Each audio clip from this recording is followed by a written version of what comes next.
Hey, you're a genius. Man, how about that?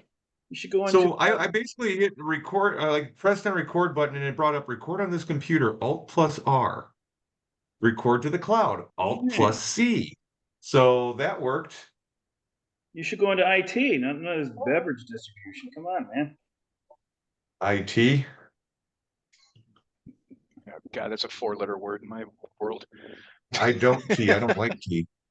So what's up, Norm? No, not much. See, your hair's not getting any shorter. No, or longer. It's your hair's blowing in the breeze there. It's like a Harlequin romance or something, you know? Are you, Well, he lives in the Yeah. land of the lizards. I'm sure he's got some fucking fan blowing on him right Yep. now. Always a fan blowing on me. I thought you just did Yeah. Even it for the, I the went out. podcast. No. This is. I always You know, you have a could be fan. bare chested on a horse or something, you know? It could be. Although, You always have a fan blowing on you. That means something completely different to Motley Crue, you know. yeah, right. No, it was weird. I was out. I went to see a band on Saturday, and I noticed that, like, the old-timey fold-out fans, like from the Like the little, Victorian era. like the, Like, yeah, okay. yeah, like all the girls had those. It's kind of weird. Sounds like they still do. Sorry, you just left it up there. So So, we're the 3-0s. All three of us got 3-0 this week. How is that? oh, that's right. Yeah. Wow, that is weird. You guys did it a little more efficiently than I did. Well, I didn't have any innings to give back, so hey. Some of the other guys, I don't think they played some of their pitchers.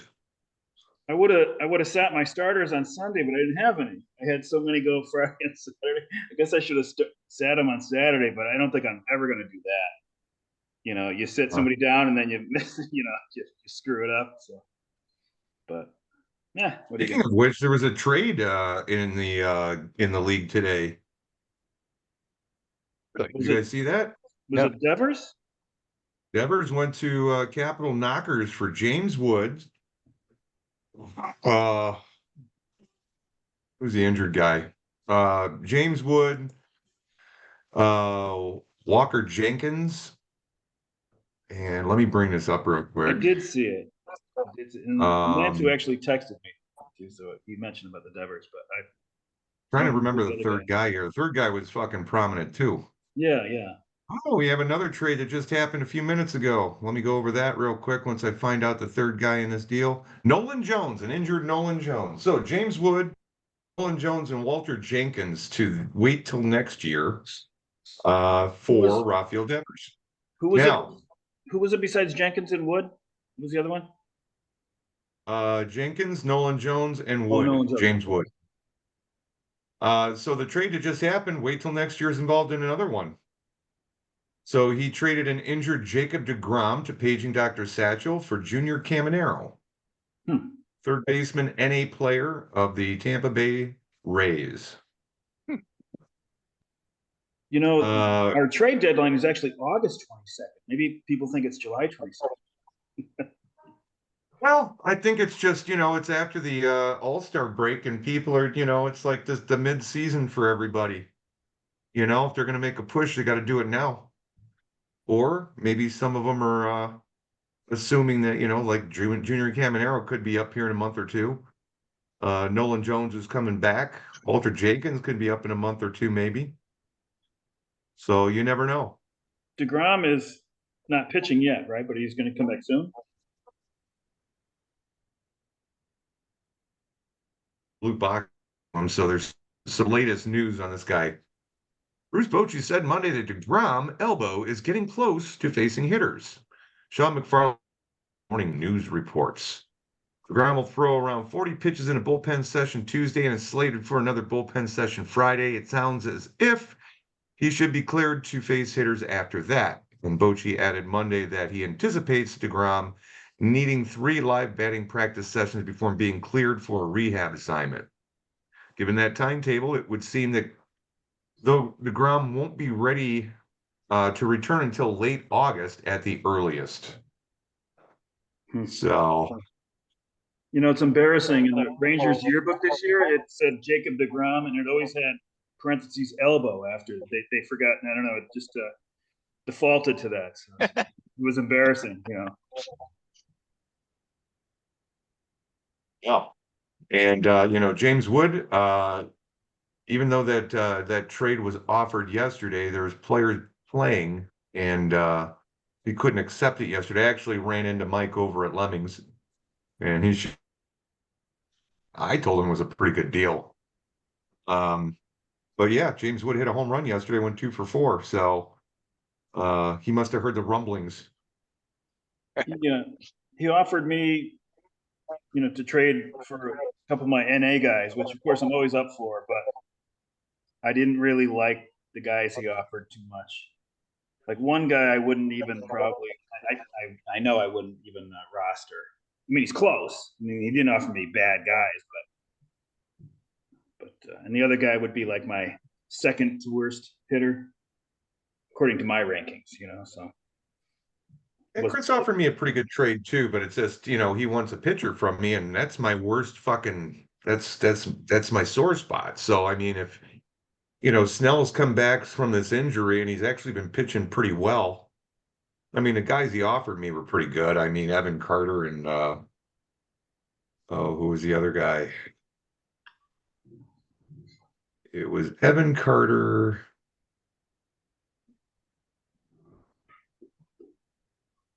and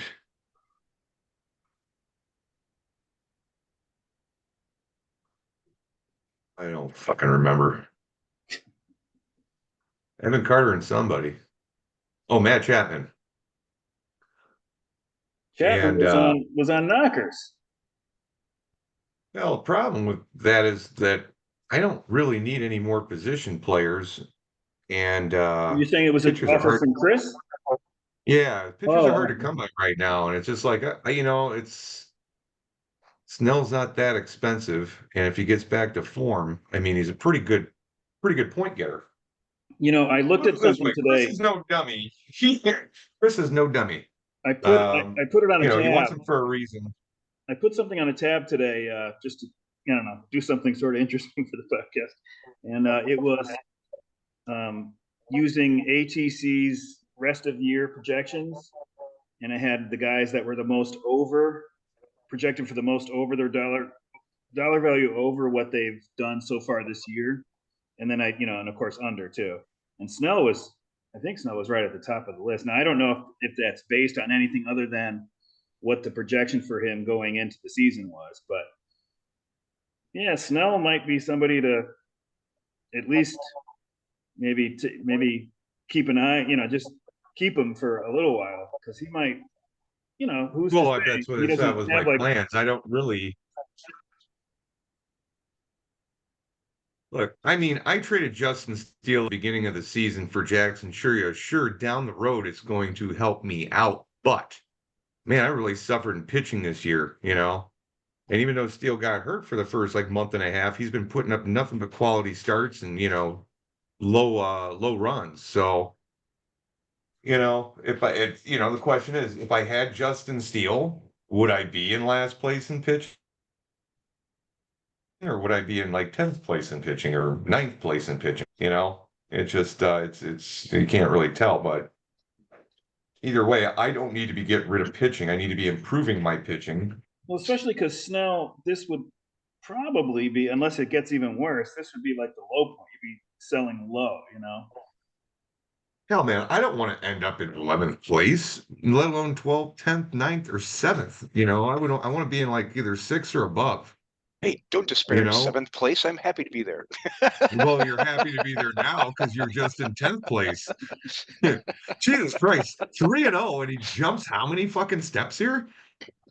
That was Yeah, that was weird. wild. I mean, I get it 6-0, you jump like, leapfrog a couple people, but fuck.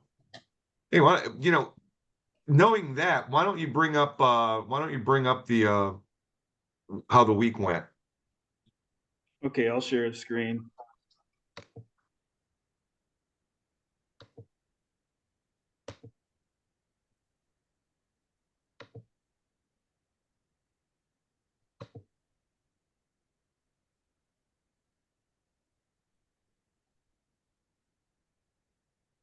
So I just first thing I wanted to look at was the glance board from 2 months, a week ago, going into the All-Star break.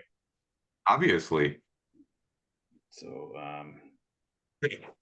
so that what changed there was that Knockers took over the IP overage, and I think they still have it. And Cows were the new underage. They might still have that too. And Yeah, it's been prediction a top persistent 4 problem. jumbled around a little bit, but I think it's all the same 4 guys. And players of the week, not the past 3 days, but the week before that, full week was Cal Raleigh was a cow for the Cows. I think I missed that opportunity in the email. I would I normally be think able. he got it in there eventually. And Burleson for Sombreros, and I heard that Burleson has like 42 RBIs since whatever it is, like July or something. It's crazy. Wow. And it can't be just July, but I don't know what date they picked. Maybe it was, I don't know. Colt Keith for Bizzotti, our middle infield player of the week. And then there's Reese Hines.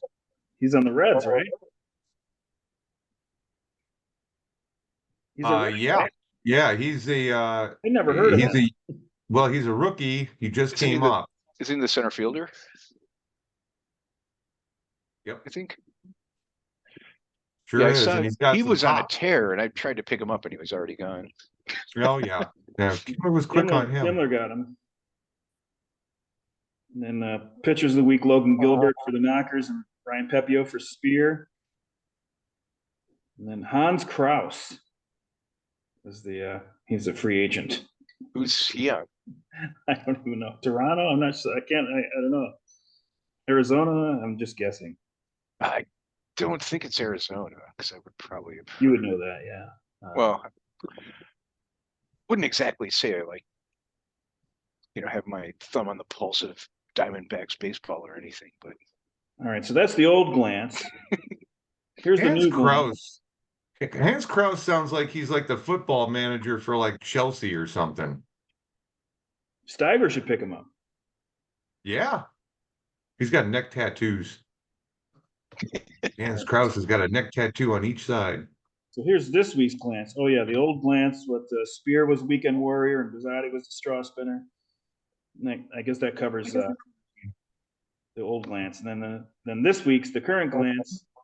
The only thing that changed was that Sombreros took back the IP underage from the Cows. Huh. And top 4, I guess, was the same. And catcher of the week was Eric Haase, free agent.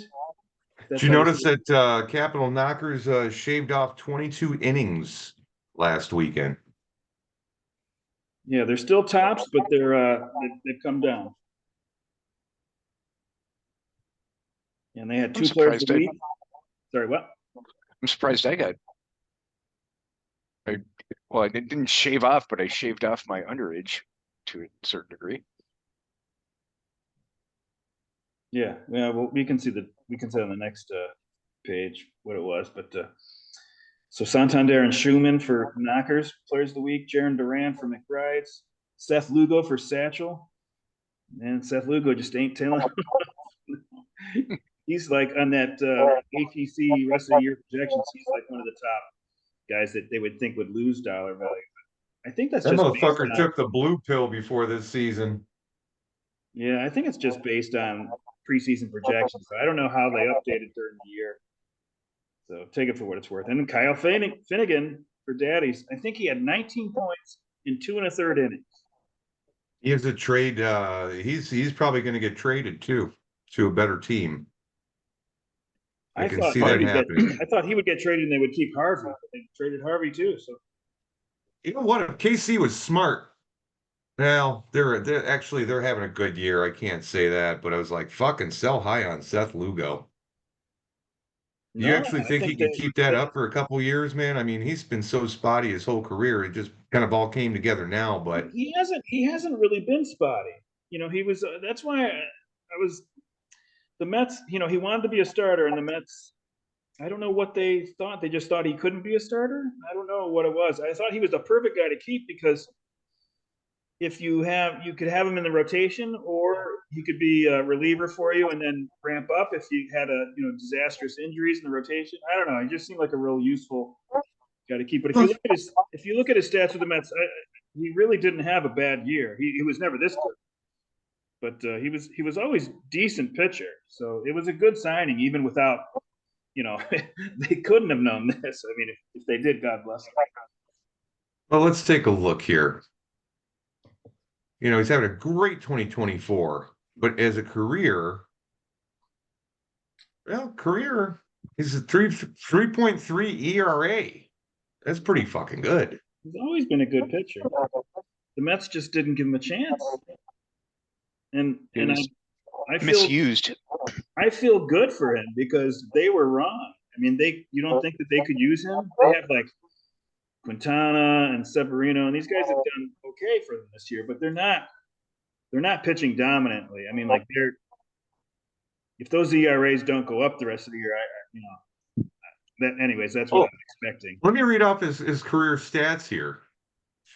So he's got a career WAR of 15.1.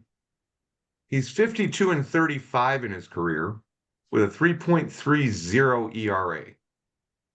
Games at 322. Out of those, he started 85.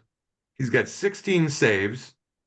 His innings pitched is 777 with 770 strikeouts. That's like a strikeout per inning guy.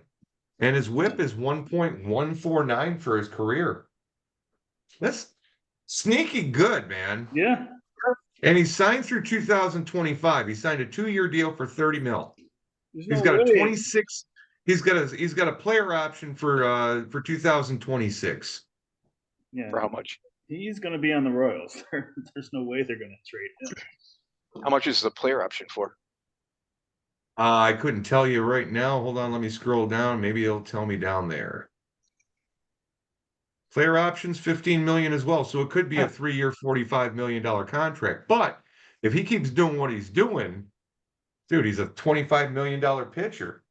Plus, if they hold on to him this year and he's not doing so good next year, then they could trade him for chump change and stick some other team with that player option. Well, yeah. The other thing too is he's 34 years old, so he only got so much more left in the tank, I would imagine. Well, except for that he's been pitching in, what do you say? He had like 700 innings. Yeah, low IP load. So yeah. 777 innings. Now he came up at 26. So he's only been in the league like 9 years. So he's with the Mets for most of them, like 7 years, and then he went to San Diego for a year and then signed with Kansas City. And even with San Diego last year, he basically he started 26 games for them. He went 8-7 with a 3.57 ERA. So he still had a pretty good year last year too. Yeah, and that was his first year as like a full-time starter, right? He's always been good. Yeah, that was the first year as a full-time starter. Actually, he was a full-time starter for the New York Mets in 27. And he started 18 of 19 games he was in. In what year? That was 2017 at 27 years old. Oh, okay. But he also had a whip that year of 1.372, which is sucky. Yeah. That's a long time ago. Yeah, people hit him. That year, people were hitting him.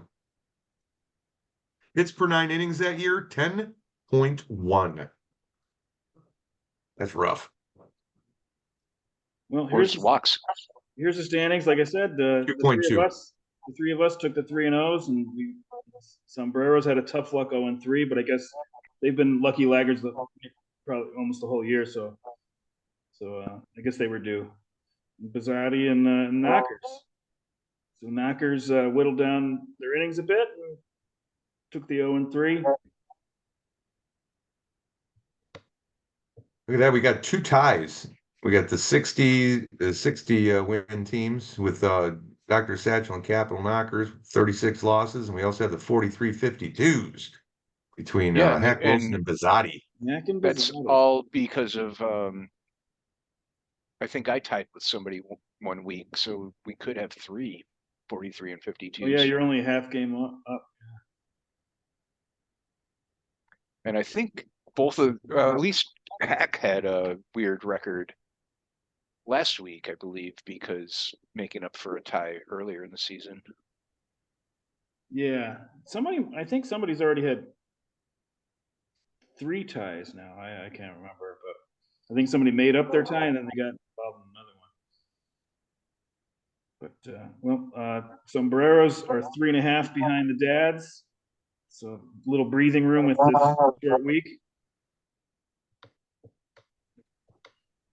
Almost saw myself in 12th place there for a minute, man. I was like a half game away. And well, we've already gone over the overages and underages. Yeah, Sag Games is played I only got it. underages. I mean, if you think about it, most of that number is somebody's catcher. You know, I mean, in my catching, I mean, I've been playing a lot of catchers and shit, but sometimes, all 3 of them won't play in a goddamn day. So, but I'm only I hate that. minus 21, which isn't bad. Yeah, I think I'm -8 at catcher, something like that. Yeah, that's more than any other position. It is a position. If you are a streamer, if you're not averse to streaming, well, that's a good position to stream, right? You have one good catcher, and then just stream that second spot, and you won't end up with an underage there. Yeah, I started out with like 2 good catchers, and I had a spot to stream people for a while. And then I got that dude from Cleveland whose name is eluding me at the moment. David But Fry. Oh, yeah, Bo like Naylor?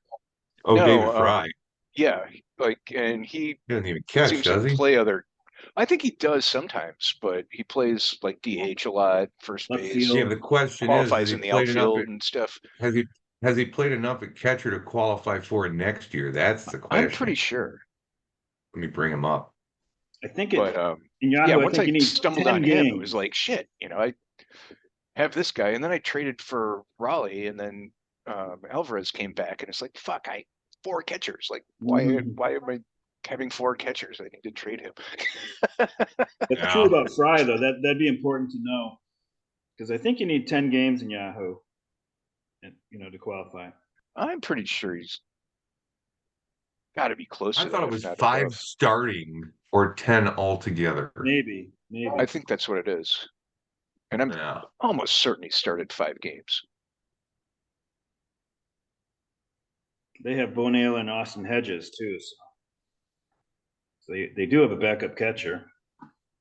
Yeah, I mean, he's not like the backup catcher, I don't think, but he does catch some games. Yeah, no, he qualifies there. Yeah, but just saying, like, is he going to qualify there next year? That's Yeah. important. It's a big difference. Well, not for this year.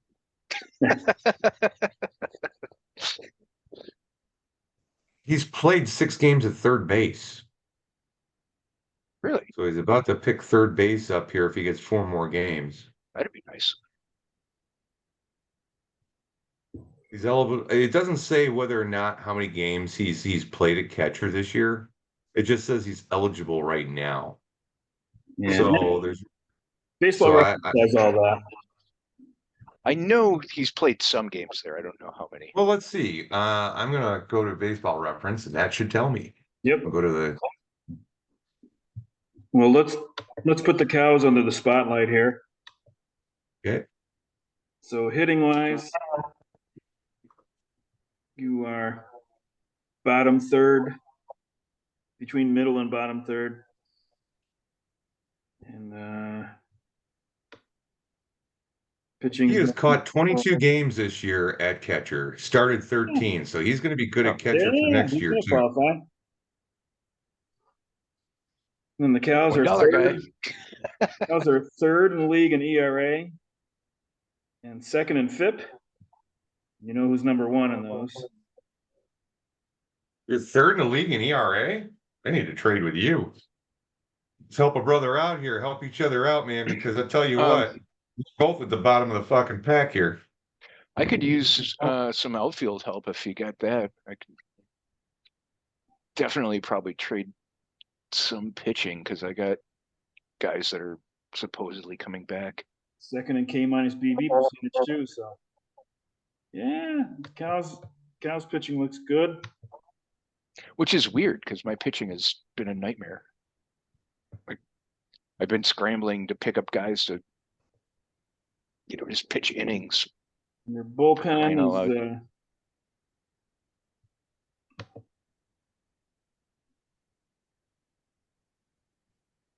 I guess I could have done the average, but so your save hold points are just a 19 below average, so pretty much average. All right, well, this is the thing I was talking about with the projections. So these are, and I did a minimum of $1 because some of these dollar values were like minus 33, which isn't, because it's all based on how many points they are below the cutoff. So I just did a minimum of 1. I thought it was more, I don't know, but it was a better look. So you can see Matt Olson, Austin Riley, those are the guys that are projected to have the biggest increase rest of the season dollar value compared to what they've earned so far this year. Luis Robert, Ryumuto, Trout. I guess if he comes back and does anything, he's a dollar player right now. Ooh. For the year. I just picked up Jake Berger the other day. See him on there.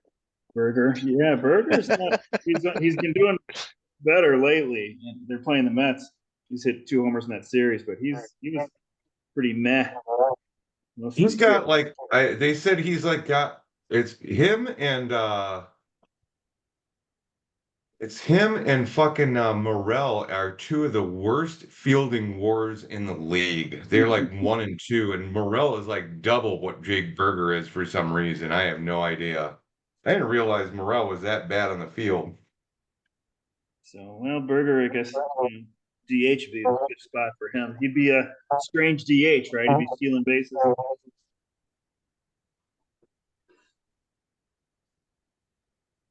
So, you You guys kind got of any wonder where players he'd up be at here? if he never broke that ankle. You guys got any players up here in these top teams? I used to. Yeah, the only guy I've got A Berger lot of those and players Verlander. before.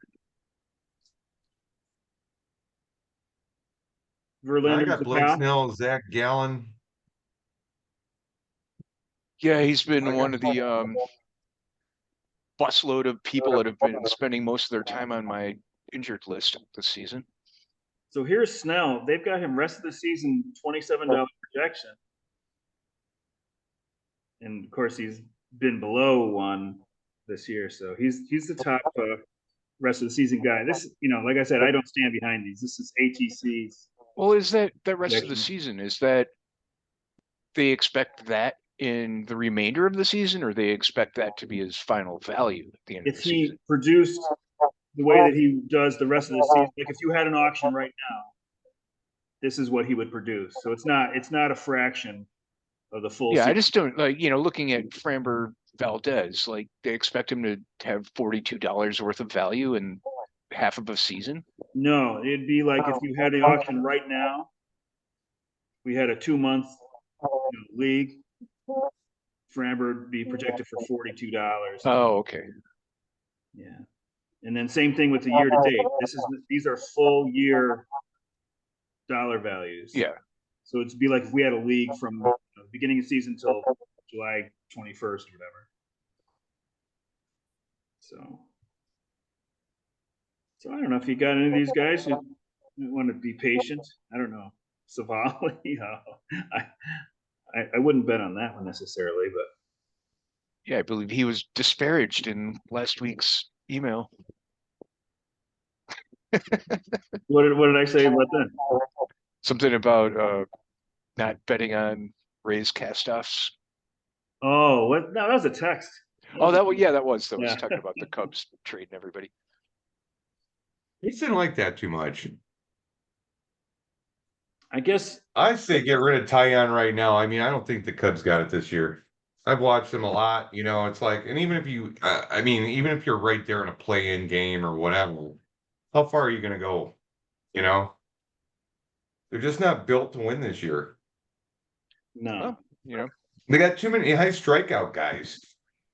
I mean, you know, you got to start cutting some fat here. I mean, Wisdom is not the guy. Yeah, he had a couple of good years when he was all that the team had, but now that you got shit around him, where the fuck has he been? I mean, I know he hasn't played much. He's gotten pushed out a little bit, but somebody's going to look for that fucking bench bat with power.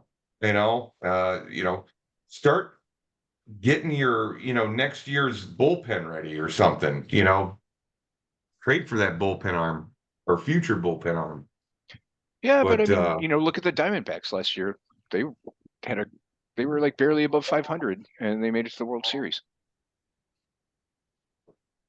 yep, they got a bunch of young players that gelled at the right time. Well, to really do But it right, And ungelled this year, but apparently they're doing good. the it's just Cubs hard would to need repeat. I mean, look at Texas. Texas hasn't been great this year. realistically. I mean, not to make the playoffs, but to do anything. The Cubs need a lot, right? They need another starter. They need a big bat. They really could use a better catcher, and they Probably a probably need a guy bunch of or two in the bullpen. bullpen. So that's a lot of stuff. How is it, Norm, that you need an outfielder? These are all the guys on your team that qualify at outfield. Jesse Winker, Michael Conforto, David Fry, Andrew McCutcheon, Michael Taglia, Miguel Andahar, Riley Green, Kalenic, Wenzel Perez. He qualifies in outfield. But you've got so many fucking outfielders already. I know, but like half of them are platoon guys, and they all seem to face lefties on the same fucking day. Well, they all And left-handed. well, Right. Winker and Conforto don't play against lefties. Kelly didn't play against lefties until Acuna got hurt. Um, and They're going to get Fry, Mookie Betts back here in a few minutes too. yeah, that'll help. And I'd really like, I screwed up this whole draft thing this year. Like he should have been like I've had to play him in the outfield the whole time Who? because I got too many middle infielders. Oh. And But you you know, still got him. well, yeah, Fucking play him as long as he's in the lineup. but yeah, like that's kind of like that'll help a lot when he comes back with the outfield situation. But I've been like picking up guys off the scrap heap just because The difference I kind between of have to. middle infielders and other positions is like I don't even account for that anymore. Not for years. When I was first doing my own projections, I don't know, 10 years ago, like I had a separate position that was middle infield. And like now, I think it's easier to find. Sometimes it's a lot easier to find a middle infield than it's like a left fielder or a center fielder, Yeah, yeah, especially, like yeah. That's definitely changed. so the only position I do anything different with is catcher, you know. But And there aren't really like back in the day when when I first started, it was like ooh, there were like a handful of catchers that were super good, like your Mike Piazzas and Bo Hill, like him, and then it dropped off a cliff. And now, I mean, there are some good catchers, but they're not like there's no catchers that are batting 330 with 40 home runs. Like No. the best catcher in the league and the worst catcher in the league is probably like a difference of maybe like 100, 150, 200 points over the course of a season, maybe. Hey, Norm, little thing that you should know is they don't allow them to do the steroids anymore. They get tested for that. That's why you don't have any 330 hitting catchers right now. but all your dollar values are based on, it's not based on the top, it's all based on the bottom, the replacement level. What are you gonna get if you wait until the end of the auction to take a dollar guy, so Yeah. so catching, it doesn't matter if there's Mike Piazza out there. It matters like where the bottom is. Yeah. Well, that's kind of the argument that Rasball guy makes. It's just like, Is it Rudy or um, I don't know what his it's name is, not but he looks Gray, kind of like right? Dave Wanstead. Great. Gray? So hey, you guys remember like a couple years ago, we anything under like if you had a catcher that was ranked under 300, you had a pretty good catcher. You know what I mean? Overall, Yeah. You had a pretty solid catcher if you had somebody like under 400, under 400. That was a pretty solid catcher like a few years back.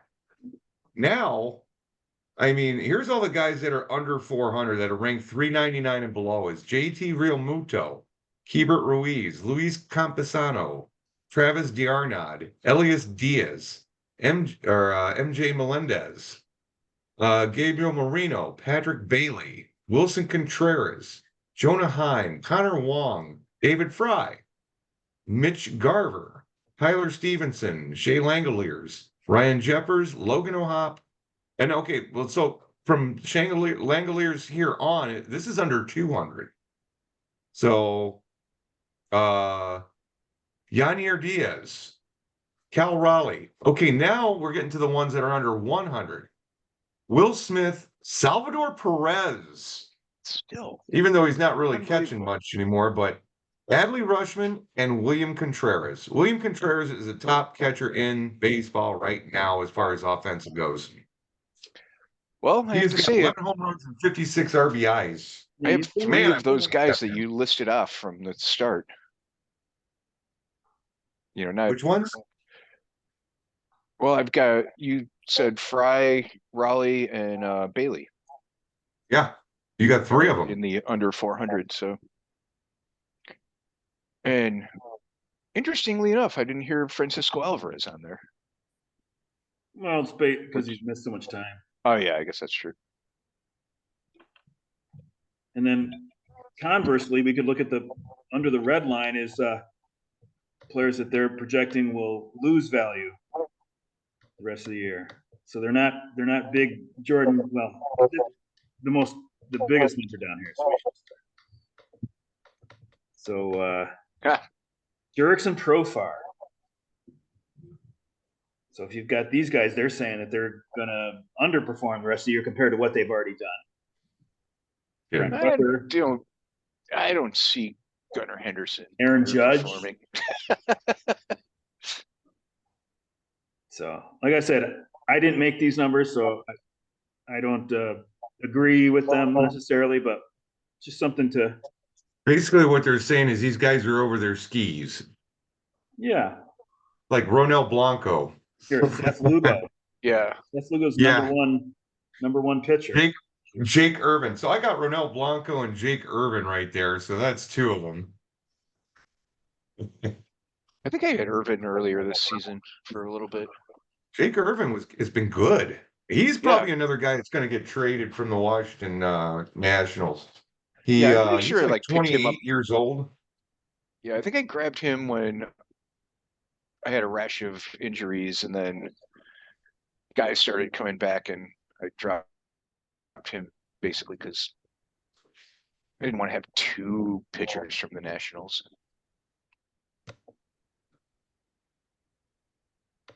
And I may have held on to the wrong one, but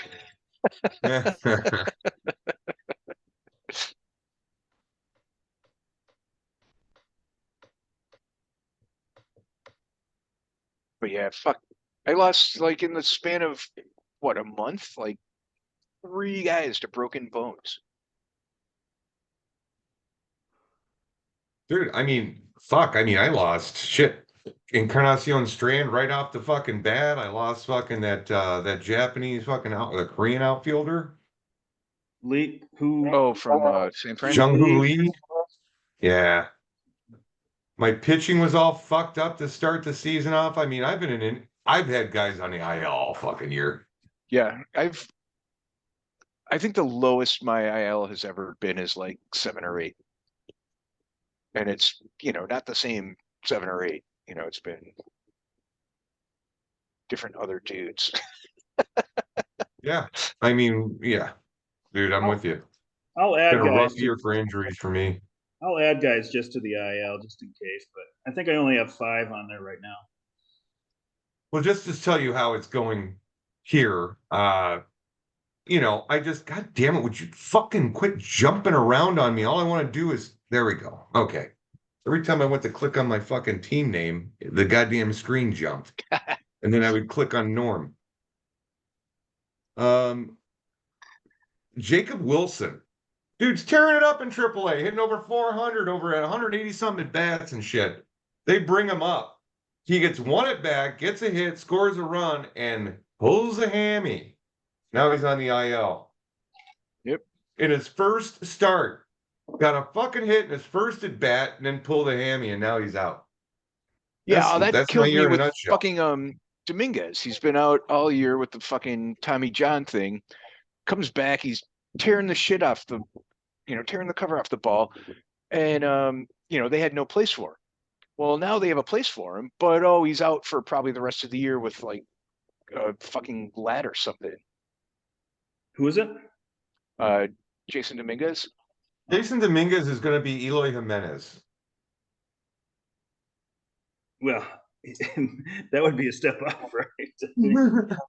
He might be like Esteban Florial or something, Well, I mean, Yeah. he did good when he was up, but then he just got hurt right away, and then they didn't have a place for him when he was doing good. And now, like, they could plug him in for Verdugo or at DH or whatever. I'm sure they could find a place for his bat, but he can't swing it. in the front Bobby Witt office. Jr. Bobby Witt Jr. is a single away from hitting for the cycle today. He's got the home run, the triple, and the double. He just needs a single, and it's the top of the sixth. The KC's winning 9-3. See that single? That's the toughest one to get. Oh my Yeah. God, isn't it? Every time. I hope he like lines one like in the left field gap and has to stop at first, or like smokes one down the right field line that he could get another triple on. And You know what has he to should pull up do at is first. bunt one down the third base, bunt one down the third base line. Oh man, I got to see a couple innings of the Cubs D-backs game yesterday, and Were you impressed?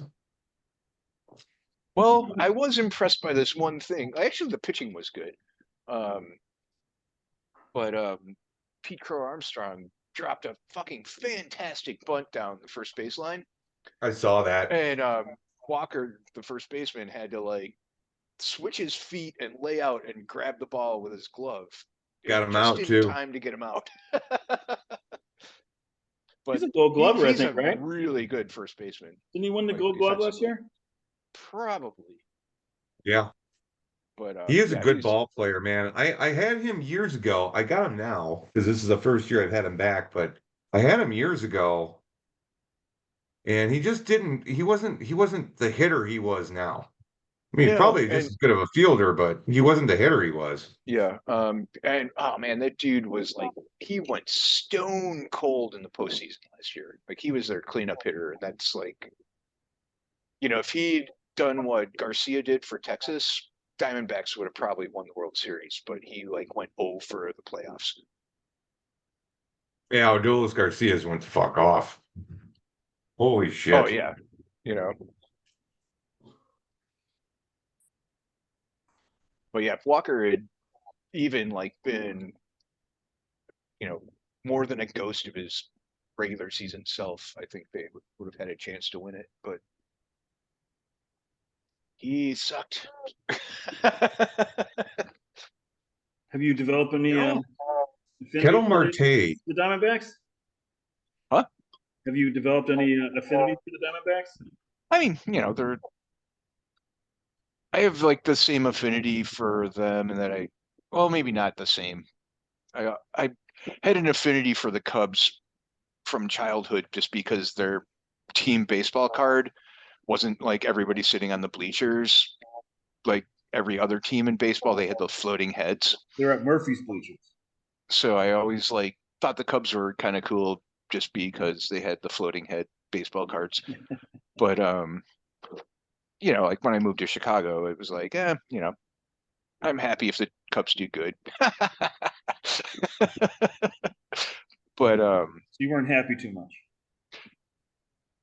no, but I mean, I've always been a Yankee fan since the get-go. So, um, but I did like, when I was in fifth grade, one of my like the first friends I made when I moved to Chicago, his dad knew Steve Dillard and Tim Blackwell, so they'd come and like pick me and Jeff up and take us to the game, and I'd get to ride in with two of the Cubs and ride home with two of the Cubs and hang out I and remember Steve get Dillard, good and I seats. remember Tim Blackwell. Tim Blackwell was a second baseman. No, he was a Dillard was kind catcher. of like Dillard was that's second right. baseman. He was a Blackwell was the catcher. catcher. Dillard was a second baseman. Yeah. Did you ever see his son doing that? Like he's got like an online podcast. Tim Dillard.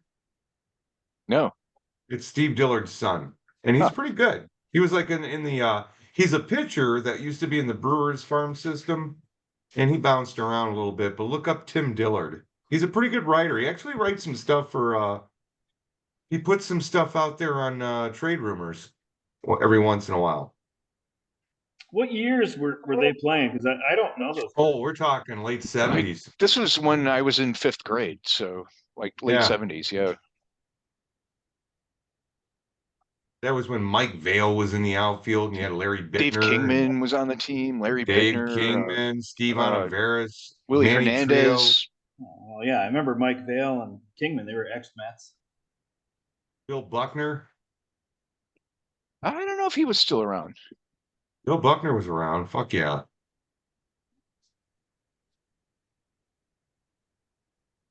Yeah, jeez, it was a long time ago.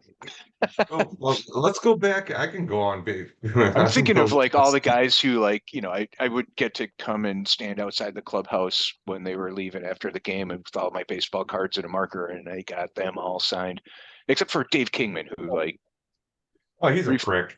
yeah, he was a Everybody hated total him. dick. Here- And here's the thing. Here's the thing you got to remember. If you see a player that keeps getting bounced around the league, like 1 year here, 1 year there, and everybody's just like trade, and it means he's an asshole. yeah. Nobody wants him. No, but or it means that he's high profile because he had high home run totals. But then when you saw him play every day, you'd be like, maybe it's not so He good. was traded. Guy with a He was OBP traded. less than 300. Not Look, a good yeah. fielder. No, I remember like Disinterested in bad fielder. there was one time like Dave, he came out of the locker room and I wanted his autograph, and he didn't even look at me. He just like kept his head up in the air and just kept walking. And that was when I got Willie Hernandez's autograph. Was he came over and was like, "Oh man, yeah, he's an asshole."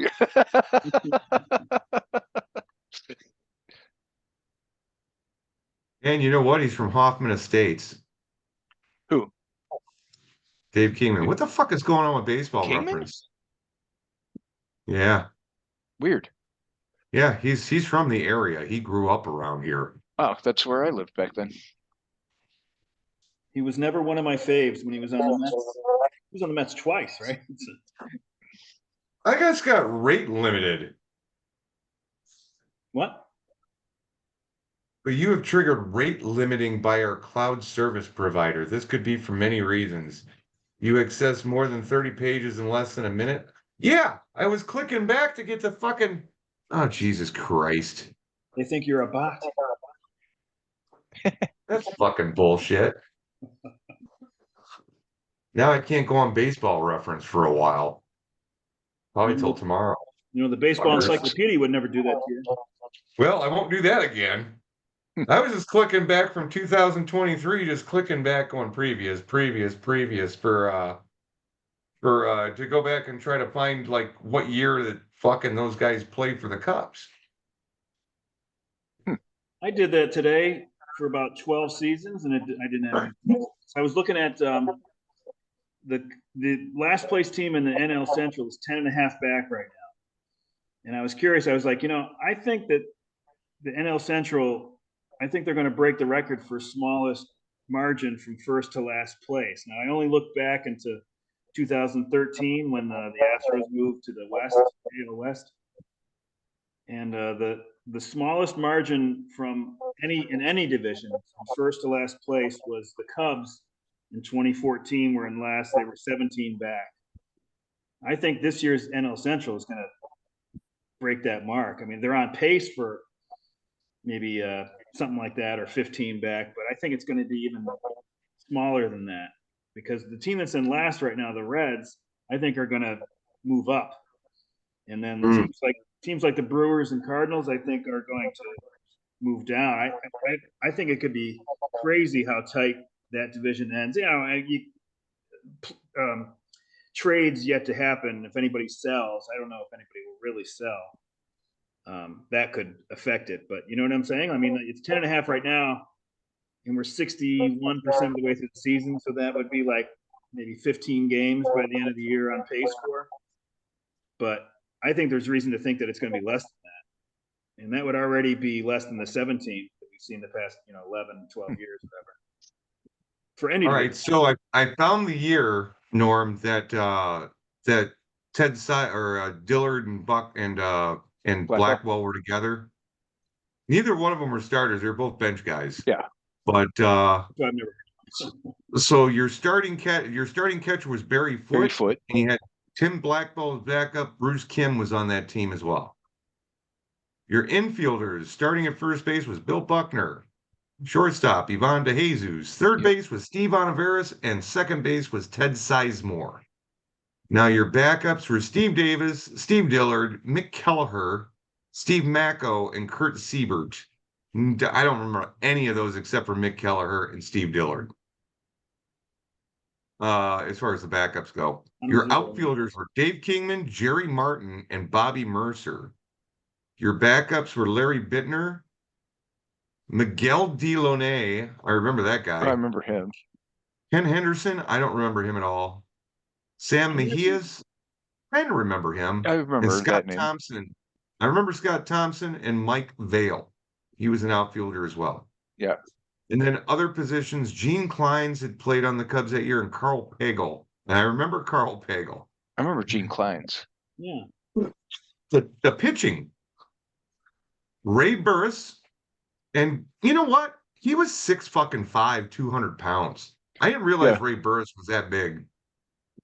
But Doug Papilla, Capilla, he was a 5'8", 175-pound left-handed pitcher. Then you had Bill Caudle, Dave Geisel, Willie Hernandez. Willie Hernandez went on to have a great career after this. Yeah. Ken Holtzman, who was at the end of his career. Mike Krukow, who went on to play pretty well. Dennis Lamp, Lynn McLaughlin. I remember him. Oh, God.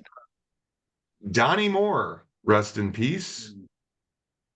Rick Russell, George Riley, Bruce Sutter, and Dick Tidrow. Dick Tidrow had a huge fucking mustache. Big old handle on it. Ex-Yankee. Johnny Cake style. Ray Burris, too. Hernandez won the Cy Young, right, with the Tigers? Yeah. He was a starter with the Cubs. Yeah. When he got to the Detroit, they turned him into a reliever, and he took off. But he wasn't pitching closer innings. He pitched a lot of innings, Well, he wasn't the only guy that did that. I mean, when the Cubs traded Eckersley, they made him a fucking reliever. Eckersley was boned by the fucking Cubs offense. Every time he went out there, they couldn't get him run support for some fucking reason.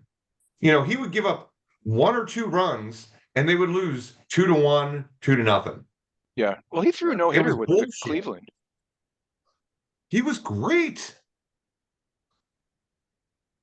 But yeah, Willie Hernandez was sort of a middling starter, but then once they turned him into a closer, he was lights out. I think he won a Cy Young as a closer, right? He was a closer for the Cubs for a little bit. He won the Cy Young. Yeah. So in '82, he was a closer for the Cubs. He got 10 saves, but he was basically out of the pen. Oh. He didn't start much he didn't start much his whole career. I think he pitched 140 innings that year. I guess I could be wrong, but that's a lot for a reliever. But well, there were God, I forget the guy's name, but Mike Marshall. Yeah, he pitched an assload of innings as a reliever. I think he might have won the Cy Young too, right? With the Dodgers back in I think so. Maybe or something.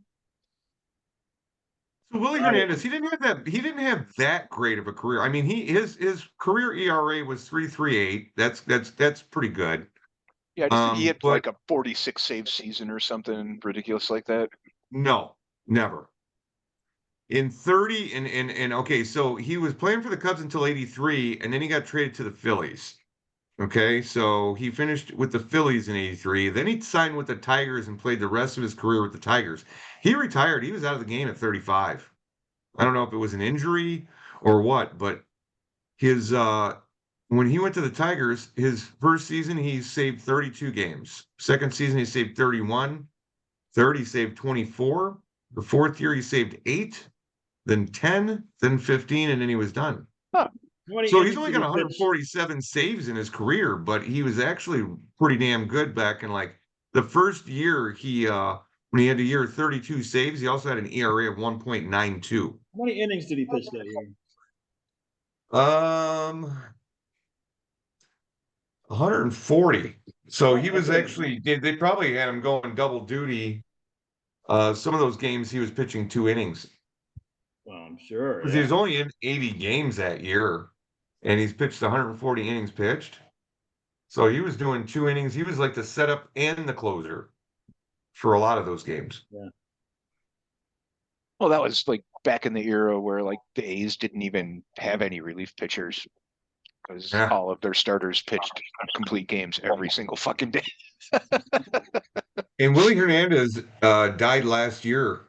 Oh, that sucks. He died in Sebring, Florida. Um, he died on November 20th, 2023. Yeah, no, he was a super nice guy.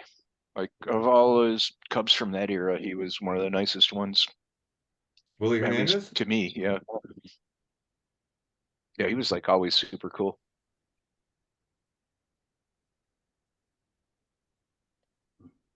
And hold on a second. Well, let me cut out here for a sec. I need to go and refresh my beverage. Here, I'm gonna post something here. I'm gonna just share the screen. You too can own this for $7. I think I remember having that, and you get that if you bought like a program back in the day. Yeah, that's nice. There's Tim Blackwell right there. There's Steve Dillard. There's your Willie Hernandez, Bruce Suter, Dick Tidrow, Mike Krukow, Russell. You There's know, nobody creepier than Russell's brother on that baseball card. Have you ever seen the baseball card of Paul Rick Russell? I don't think so. Paul Russell looks like goddamn John Wayne Gacy, but a little bit blarpier. There's Mick Kelleher, Bill Buckner. Actually, let me see if I can find that. While we're off on this tangent, You know, it's only usually $6.95. it's me that walks off and we don't get to talk together. I mean, it's like I'm usually the one that walks off and then I give you one-on-one time with the guest. Jeff, it's only $6.95. This would make an excellent gift for Sean. Maybe, maybe wait till Christmas. I'm not sure when his birthday is. There we go. This is the one I'm talking about. There's Rick Russell there and Paul Russell. They were both on the Chicago Cubs. Big League Big Brother. League Brothers. I had this card.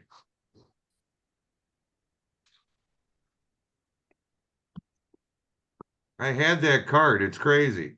$82. But you Green know what the line. fucked up thing is? Oh, it's signed. This is an air card because they got the names under the wrong brothers. Oh, So that's the other thing too. This is actually Rick Russell here, and this is Paul Russell. Yeah. But they got it backwards. I don't know if they did it because of alphabetical order. Like I'm just putting Paul and Rick Russell on there, but you should. I mean, this is a signed card too, so this is autographed. But it should be like their names should be under who they are. yes. I concur. Well, they had a lot of fuck ups in baseball cards back in those days. Oh yeah, remember Fuckface? Yep. Hold on, Billy Ripken Fleer. Oh, because it said it on his bat or something? Yeah. It's on the Yeah, knob of his his bat. teammates were messing with him, and they put it on the bottom of the nub of his bat. And I can't see it.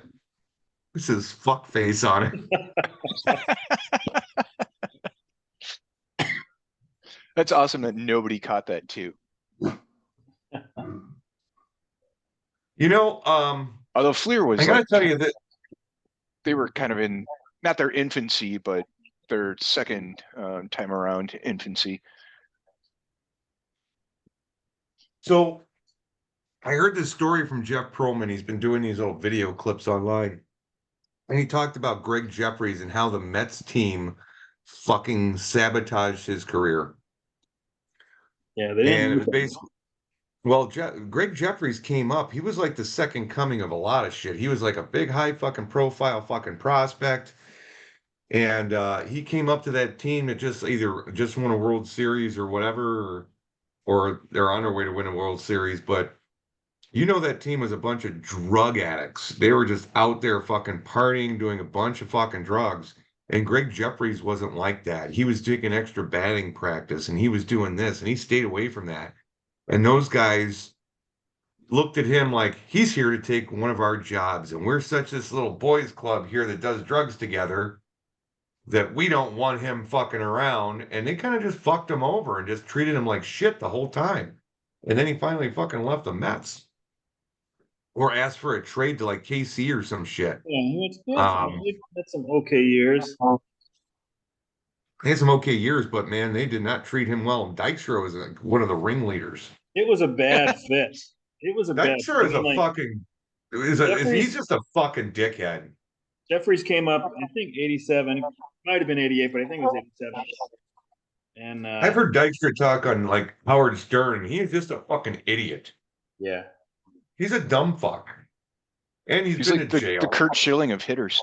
He also had a Ponzi scheme going on, you know. He's a fraud. He's a faker.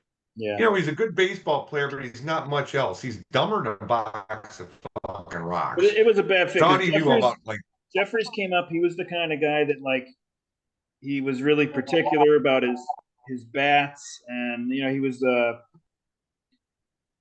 I would guess that he was probably raised in a better economic background than some of the hillbillies and you know ghetto guys that they had. But the thing about Dykstra is he never went to college. He was basically, I think, shooting in high school from what they're saying and shit. But I mean, he got strung out on drugs and all this other shit. Then he gets out of fucking baseball and starts investing people's money for them. And then he was doing these car washes and shit. And then he made a lot of money really quick, but fucked it all up. And then lost a lot of people their fucking money. And then I think he was arrested for not taking back a fucking rental car and kind of living out of it. I don't even Is know what about that. I think the story is. Oh yeah. Well, Well, I could bring up he his fucking declared Wikipedia. bankruptcy, and the bank had his house, and he broke into the house and was like stealing like some of the fixtures and things like that. Like it's not your house anymore, guy. It's the bank's house now. Yeah. He's like fucking crazy, man. But he wasn't college educated, and why on earth anybody would take financial advice from Lenny Dykstra, I don't understand. You know what I mean? Because here's the thing I with don't these even consider guys. it I have fraud. 2 words to explain this. Mets fans. I don't No, know. what happens is they put a lot of their money up to make this fucking like false facade. And then they get other people. It's like, look how good I'm doing. Give me your money and I'll fucking put it to good work and you'll make lots more money. You know, they give this this sense of like, accomplishment to these people. Like, well, he's doing good. He's got to be smart and blah, blah, blah. Okay, here you go. Make me my money. And then all of a sudden it's gone. He I fucking don't I don't remember that it was a Ponzi scheme. I mean, I know that he had a financial newsletter. He put out a newsletter. Can you imagine that? I mean, like, I just Well, that was just sucking people in, is what that was. He was, Yeah. that was a sales letter, not a newsletter. yeah, financial newsletter, whatever. I'm not sure that he got in trouble for a Ponzi scheme. I just think that he lost his ass because he didn't know what he was doing. All right, well, Yeah, here's the yeah. thing. I'll go through his legal issues here, and it's very long here. 1991, Dykstra crashed his red Mercedes-Benz into a tree at Darby Powley Road in Radnor Township, Pennsylvania, after attending a bachelor party for John Kruk. He suffered broken ribs, a broken collarbone, and broken facial bone. In Darren addition to Dalton too, second-degree right? burns on his left arm, and Darren Dalton, also a teammate, was a passenger in a car at the time. His injuries included an injured eye and a broken facial bone. His blood alcohol content was 0.179. Jeez, that's impressive. And after the crash, over double the legal limit of 0.08 in the state. Dykstra was charged with driving under the influence of alcohol, speeding, and reckless driving. Now, in 99, Yep. he was arrested for sexual harassment of a 17-year-old girl who worked at his car wash. And she later dropped charges. He was sued Well, in relation to his car wash in 2005 by a former partner. Lindsey Jones alleged that Dykstra used steroids and told Jones to place bets on Phillies games in '93 when Dykstra was on the pennant winning team. He denied those allegations, but other accusations of steroid use also surfaced. His net worth was estimated at $58 million in 2008. He filed for Chapter 11 bankruptcy in July of 2009, listing less than 50,000 in assets against $10 million to $50 million in liabilities. damn. He claimed to be the victim of mortgage fraud after he lost his house he purchased from Wayne Gretzky to foreclosure. So he lost like $100 million in the span of a year. Yeah. Fireman's Fund Insurance Company provided Dykstra and his wife with a temporary residence pending solution of the outstanding claim. Dykstra house was in one of the Dykstra houses was in unshowable condition as the home was littered throughout with empty beer, trash, dog shit, and urine, and other unmentionables. That was his little fuck palace. Raw sewage had been leaking inside the house, and electrical wiring had been damaged or removed by vandals. Probably him. Yeah. That's what I heard. I heard that he He was had to arrested auction because he off his broke World in. Series ring to help pay down his $31 million in debt. And the case was converted to Chapter 7 bankruptcy to liquidate an estate and pay creditors. So, yeah, he went from Chapter 11 to Chapter 7. He was banned from both of his multi-million dollar properties in Lake Sherwood because of foreclosure. Let's see. He lied under oath, improperly hidden and sold assets, and repeatedly acted in fraudulent, deceitful manner. Yeah, it's just somebody who doesn't want to lose all their shit. In 2010, adult entertainment star and escort Monica Foster claimed Dykstra had hired her on December 13th of 2010, had paid her with a bad check. Number one, if you're a hooker, why are you taking a check? Right?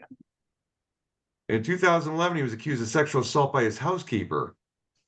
She alleged that he forced her to perform oral sex on him. The woman told investigators she needed the job and the money, so she went along with the suspect's request rather than lose her job. 2011, grand theft charges related to purchase of vehicles. He was held on $500,000 bail, arrested for investigation of grand theft, suspicious or trying to buy a stolen car. The day after Dykstra in relation to charged with okay, this was the day after he was charged with embezzling from the bankruptcy estate. Faced up to 5 years in prison. May of 2011, sentenced to house arrest after his banks received bankruptcy fraud indictment. Had to undergo mandatory drug testing. June 2011, was arrested and charged with 25 misdemeanor and felony counts of grand theft auto, identity theft, filing false financial statements, and possession of cocaine, ecstasy, and HGH. It's like every month he gets fucking arrested in So what I'm hearing 2000. here is that Wander Franco's going to have to up his game.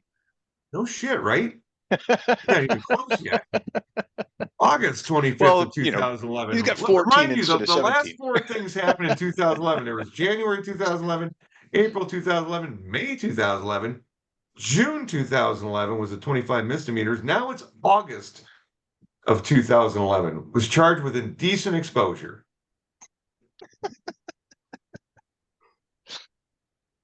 2012, July. Ooh, he kept clean for almost a year. Pleaded guilty in federal court to 3 felonies, 1 count each, bankruptcy fraud, concealment of assets, and money laundering. Well, was he in jail for that year? He went to prison. Oh, he went to prison, yeah. He was So that sentenced might to six and a explain. half months. 6.5 months in prison and 500 hours of community service, and was ordered to pay $200,000 in restitution. I know a few years ago, I think Now, he just got out of prison a few years ago. I don't know if it was 2 different times, but he got in trouble with his like Uber driver. He like assaulted his Uber driver. I mean, it was Patrick Kane. he just can't stay out of trouble. All right, so on May 23rd, 2018, Dykstra was arrested for drug possession and for uttering terroristic threats. He allegedly held a gun to his Uber driver after the driver refused to change destinations. On October 10th of 2018, Dykstra was indicted by a New Jersey grand jury on these charges. When they have old timers days and stuff, the Mets they just don't invite him. He's just he was there in 2006 when they had the 20th anniversary, but I don't think he's been there, been invited since then. I could be wrong, but I don't think so. That's shocking. Oh, even his Phillies teammates hate him. In his book, 108 Stitches, former Dykstra teammate Ron Darling alleged that Dykstra hurled racist taunts at Red Sox pitcher Oil Can Boyd from the on-deck circle during the 1986 World Series.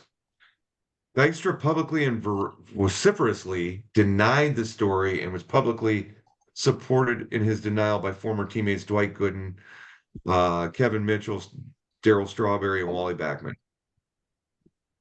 Dykstra sued Darling for defamation in 2020, but the case was dismissed.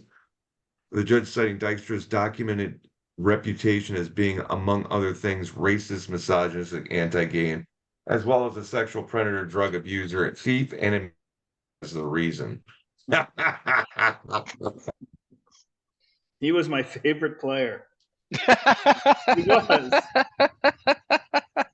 In 86. I'm done. That is it, man. I mean, I was just talking for fucking 25 minutes there, and it was all Lenny Dykstra's fucking like legal issues.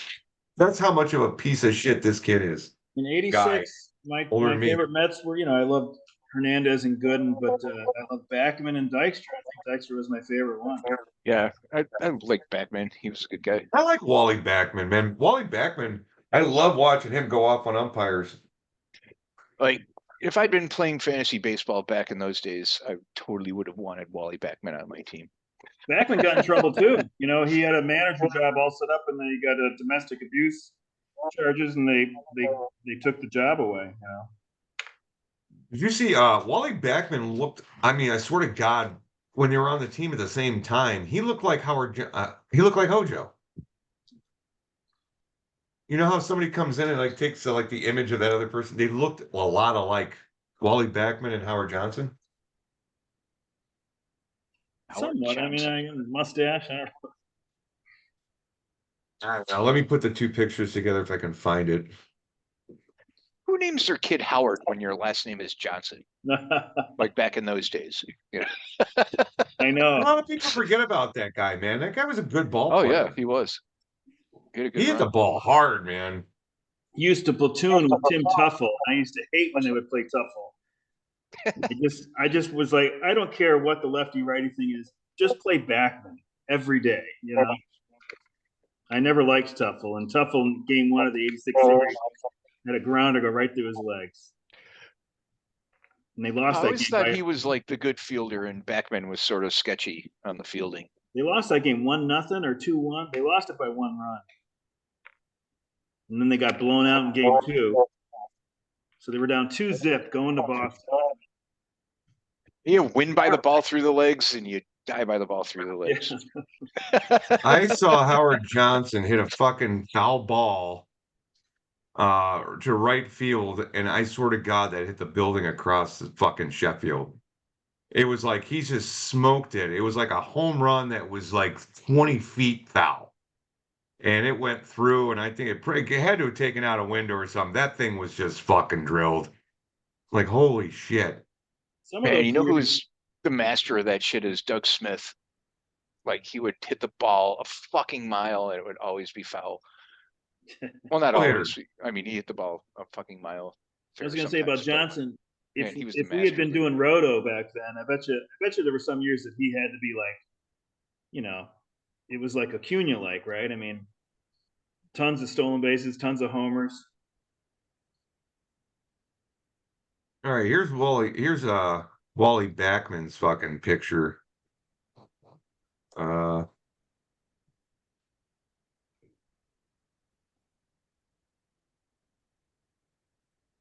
I remember him having a beard, like more than just like a I think that's a that's young just been picture. 87. shaved I'm for a sure. couple of days kind I of think thing. those are But Let me the back it up 87 here. uniforms. There's another 87 or Wally 88. Backman. oh, He's That got might that be little 86. butthole on his chin. And this is a sad old ass. Ah, what team fuck. is All right. that with the alien for a logo? Hold on. With this one? Yeah, Oh, like fucking. that's the Roswell fucking aliens or some shit. There's a team out there in the fucking in that area it's yeah. He was going to manage the Diamondbacks, wasn't that the team, Norm? I don't They, remember that, they but rescinded the job offer after the domestic abuse charges, and then he went to manage in the independent leagues. But huh. he's never gone into. I don't think he's worked in the majors. All right. Now, you saw the last one, right? Okay. So now we got like here's Howard Johnson. He's the one with the beard. But sometimes Backman had a beard once in a while too. So if you look at the two players, man, they almost look fucking Yeah, a lot alike. Let me bring up Backman, It's funny. In and the then I'll off flip season, between the two. Hojo used to. I don't know if he was taking trying to get his stock, whatever you call it, to be able to sell stocks, a certificate. So he actually was. He probably really did know investing and stuff like that. And Backman, I mean, Dykstra, I'm sure he never took even a class. All right. Can you see this? Can you see the Backman picture? Yeah. yeah, Okay. yeah. I know not all white people They're look easily alike. confused for one another. Yeah. Yeah. If he had a cut beard like the other dude here, they fucking be very similar. You're playing on the same team for a little while too. Anywho, I don't know. That's my little Mets fun. I hope you enjoyed that, Lou. I really do.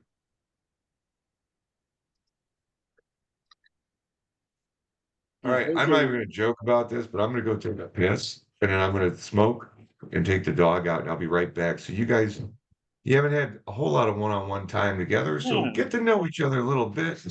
Talk a little baseball while I'm gone. And I need another beer, by the way.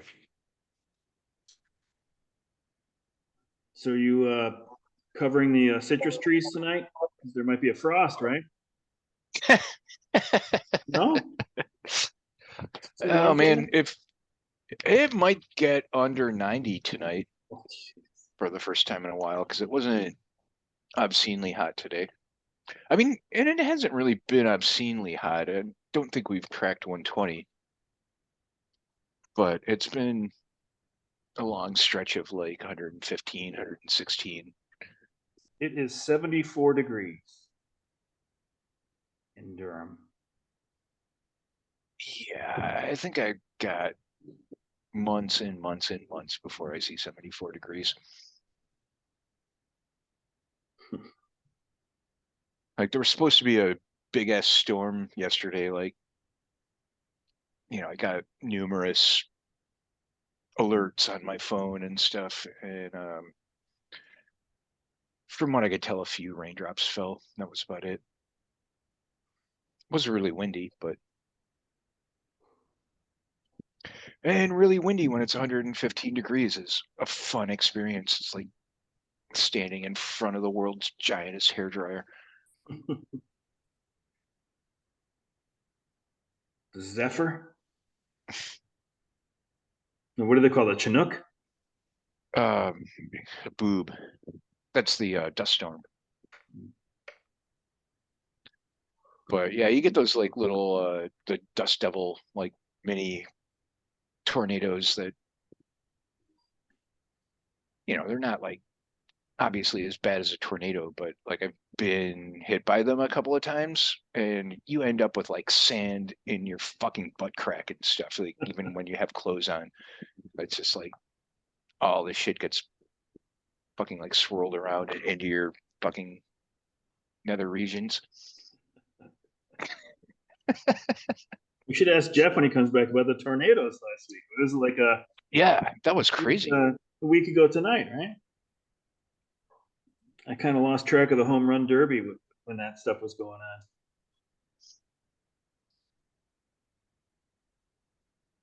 Yeah, I don't know what I was doing, but I was there at the beginning of it, and then I like got away from my phone and didn't see that there was like 200 more texts, and I had to took me like a couple of days to catch up, and was like, damn. But like a tornado at Ashland and Grand, They like said there that's was fucking 10. insane. They said there was 10 going on in Cook County at the same time. Like, that's a lot. Granted, perhaps not unprecedented, but you know, tornadoes at the airports and in the city and stuff. Like I don't ever remember that happening. I think my radar that I was watching was a little retarded. Like it was, there was like times when it was live, and then they would maybe update it every 5 minutes, and then so it was all like forecast going forward. But what I did notice was that when it was by Sean and Chad, there was a line of rain, then the bad stuff, and then rain, and then it was over. But when it got to just west of Chicago, like where O'Hare is, that line of rain and the red and the bad stuff was like almost simultaneous. And you know that that's bad. I remember hearing like the most dangerous part of any front is right before it starts to rain, right? Like Yeah, so when it got to O'Hare, it was much more immediate or something. And I think that's why the yeah, storm just like broke out like that. yeah. And I remember one time I went somewhere for lunch with a girl, and we like walked out of the place, and it was I mean obviously a storm was about to hit and whatnot, but we like walked out the door, and by the time we crossed the street, we were both soaking wet because the rain hit that quickly and dumped like 1,000 gallons of water on us in the course of crossing a 2-lane street. It was insane. It wasn't just like sexual anticipation. You're sure? Yeah. Okay. Full anticipation. I heard that. Hey, how were the? So you didn't lose power last week? No, That's dude. When amazing. that shit got to me, it kind of like pancaked a little bit. It was like big and red, and then all of a sudden it got really narrow. Went across me. It went by us in like shit 4 minutes. It got a little windy, some rain, but we didn't have any like branches down over here. There was like no flooding, nothing. It's But if I amazing. went between like Belmont or between like Addison and Diversey, like west of like Narragansett towards Harlem, holy shit, they got fucking nailed, man. It was like it wasn't one tree in anybody's yard didn't have a branch in the yard. I mean, it fucked that area up, man. I don't know if they got a little bit of a tornado or what, but You're so close I to mean, a it didn't. bear. I figured it'd be bad where you are. None of the houses were messed up. It was just the tree branches got broken. So they got a gust of wind over there that was just crazy. So I lucked out though. That's Good for good. Um, you. yeah, no shit. I mean, fuck. We actually went down the basement for a minute because I was outside when it was blowing and stuff, just because, that's what stupid people do when they're fucking in Yeah. awe over fucking Mother Nature. And I saw like a transformer blow up in the distance. I'm like, oh fuck. I said, it's dark out. I can't see if a tornado is coming or not, but that's usually one of the first signs. So I ran inside and that's when I told Cameron, I'm like, let's get down to the basement. And we grabbed Shelly, went down to the basement, and the internet popped back on in a couple of minutes. I mean, the lights flickered and knocked Cameron off the internet. They were gaming. They were doing this little like online gaming thing. And What did Frankie think?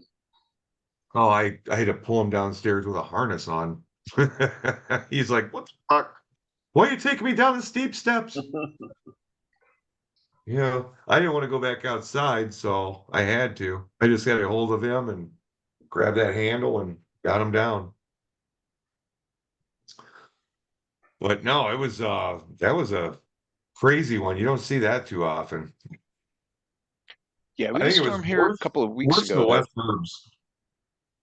um, I was out hanging out with some of the neighbors, smoking and drinking and whatnot, and like we had probably like marble-sized raindrops for like 10 minutes. Like it pissed down, like it was crazy. Yeah, Like, I bet that kicked up a lot of dust. it well it was that actually was like that clean was the kind of like clean the car rain because it lasted for long enough that it kicked up the dust, yes, but it knocked it down and washed it back on the ground because it was like so brutal and lasted for like half an hour or so. Unlike all the other rain that I've had recently, which is like I get in the car and I can't fucking see out the windshield, especially into the sun, because it's just like covered in fucking dust. We got to get back out and do spring You got to training in use Arizona again. the windshield wipers. Yeah, I've actually had to use them. They they clear the windshield for you so you can see better. They do, but I'm not used to having to use them, especially when it's not raining. It's just like, oh, I can't really see. I have to like clean the window. And shit, it's been a while since I got new windshield wipers. I'm probably gonna have to get new ones soon. Those fuckers like last like windshield wipers and batteries are like they last for maybe 2 years if you're lucky. That's because they always get fucking melted to the fucking. Yeah. They just get melted to the windshield. Well, that and dried out and like all the moisture gets sucked out. Yeah. Oh, you desert problems, you. Yep.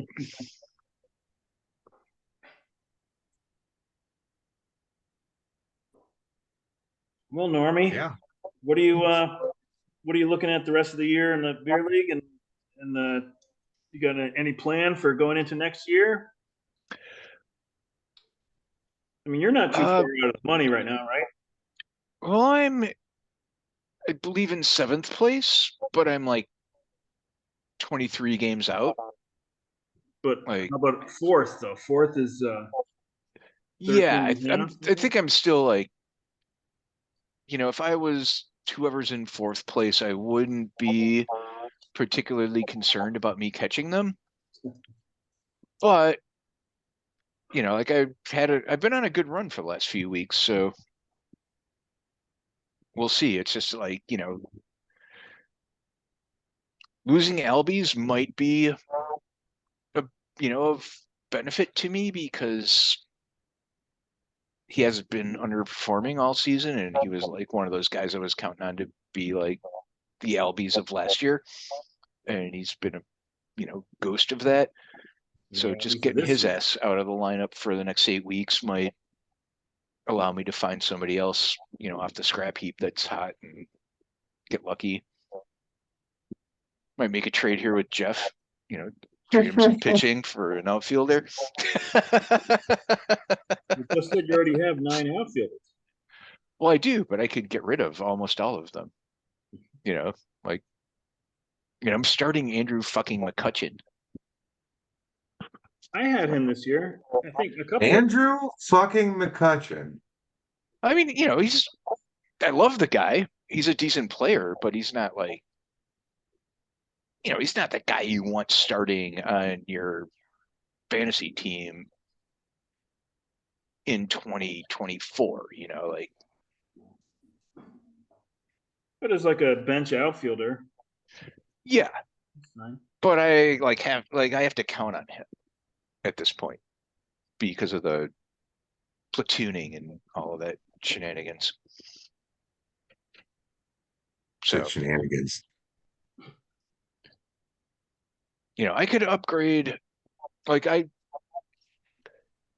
would like to have like, a stud pitcher. Like none of my pitchers are like Like Blake very Snell. studly, but they've been producing. Hey They Jeff, have their I dropped Bryson Stott today or yesterday or whatever it was. Yeah, I saw him on the waiver wire when I was trying to replace Albies. Jeff dropped him. I picked him up, but he's platooning. I mean, Yeah, maybe he'll go back, but I can't have that. Who's he platooning with? Maybe because when Trey Turner was out, that Edmundo Sosa guy did okay. I don't know. Okay. I was like, come on, Sosa is your bench guy and Stott's your starter. Come on, man. But so so if you notice that he's not platooning, pick him up, and you'll make me look bad. I'm so glad that this is a fantasy league because I did something today that they would write bad things about me in the paper. But I spent 14 fab on Strom, the Philly reliever, and then I dropped him like the same day because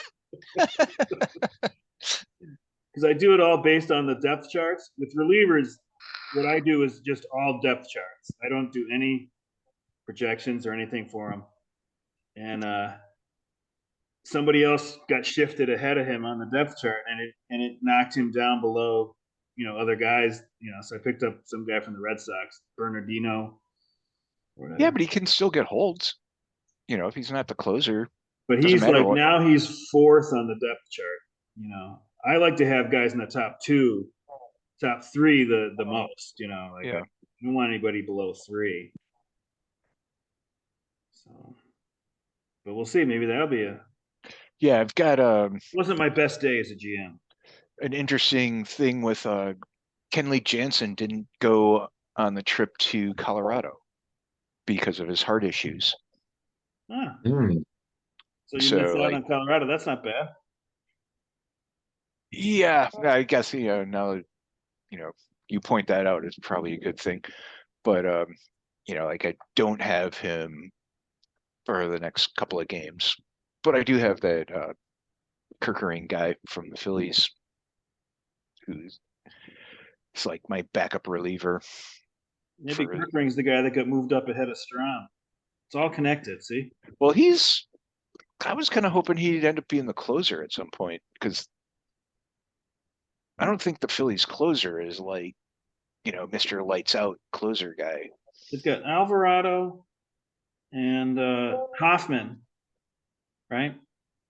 Ah, Yeah. So then maybe Kirkring's third and Right. Strom's fourth now, something like that. yeah, no, I liked him. He did really good when he came up last year, and they going into the season, they were like, oh, the Phillies closer situation isn't all that great, and I was hoping that he'd end up being the closer at some point, but doesn't look like that's gonna happen. And probably what's more likely is they'll trade for a closer from somewhere else to bring in for the pennant run Well, if kind of thing. Thompson's treatment of Stott, platooning Stott with Sosa, is any indication, then I would put the Phillies as a team that might frustrate you if you're looking for one closer. Yeah, but Tampa used to he be like does. that. I mean, he's done well, ish. Like he gets holds, which are only 1 point less than a save, Yep. and he's in a position where more so than an actual closer, he might get a win by being put into a tie game and like holding the other team scoreless for an inning, and the Phillies, Yeah. score a run that inning and go on to win. So like, it's nice to have the closer that gets 40 saves every year, but it's really, you can get a lot of useful reliever points out of a guy that gets a lot of holds and picks up some wins here and there and pitches a couple of innings on occasion, blah blah blah. I mean, we've seen that this year, like Jojo Romero for Cardinals. He hasn't been the closer the whole year, and he's like, he's up there in the points. So, yeah, it does happen. And back in the day, Andrew Miller, that was the reason. Yeah. He was pretty much the reason why we added Holt in the first place. But I was like, we can't have it where Andrew Miller's not worth anything.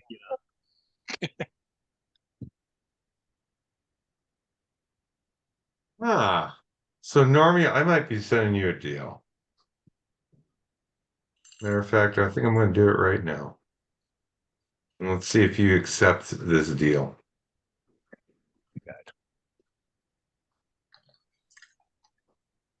Let's see here. All right, create trade. Go. What's funny is that But in the standings, I'm in 7th place, but on the Yahoo site, I'm in 10th place.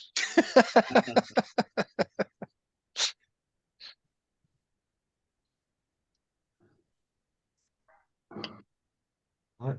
You gotta go to my shit. Yahoo has no idea the little side game that we play. Oh, plus, no matter what, we can't actually do a trade until after midnight. I know, but I can send it to you, and you can tell me if you think if we're fucking or not. Yeah. And then you Let's can see go to here. sleep. You can go to sleep and dream about it. And in the morning, it'll be a whole garden. Still not seeing any trade. No. I haven't sent it yet. Hold on. I'm still fucking gonna like.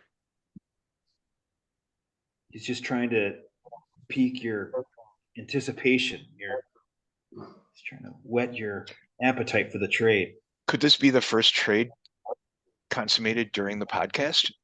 It might be. Might be. It just might be. Well, don't you guys have any underperforming, boring, mediocre veterans that Oh, I that's have my them in. specialty. I have like a host of them. Well, you know that I should be your first call.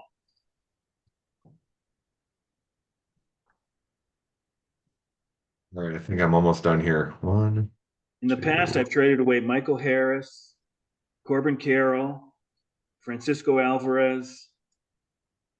Who else? Ooh, Miguel Andhar, who I picked up this morning, has 4 points already, and it's only the bottom of the 4th. Right. Hold on a And that second. I think I Taglia might. guys got 3 points. Who won the A's? Oh, Andujar. Yeah. I have him in a roto league. All right. Let's see here.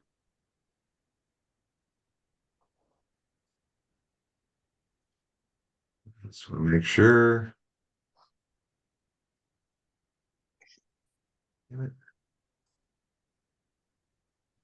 Hey, what's going on with Yandy Diaz, Jeff? No. He got some issues with his family. Oh, so I saw he was on the restricted list. Hopefully, he didn't go on any double dates with Wander. All right. I just sent you a trade proposal, Norm, and tell me what you think.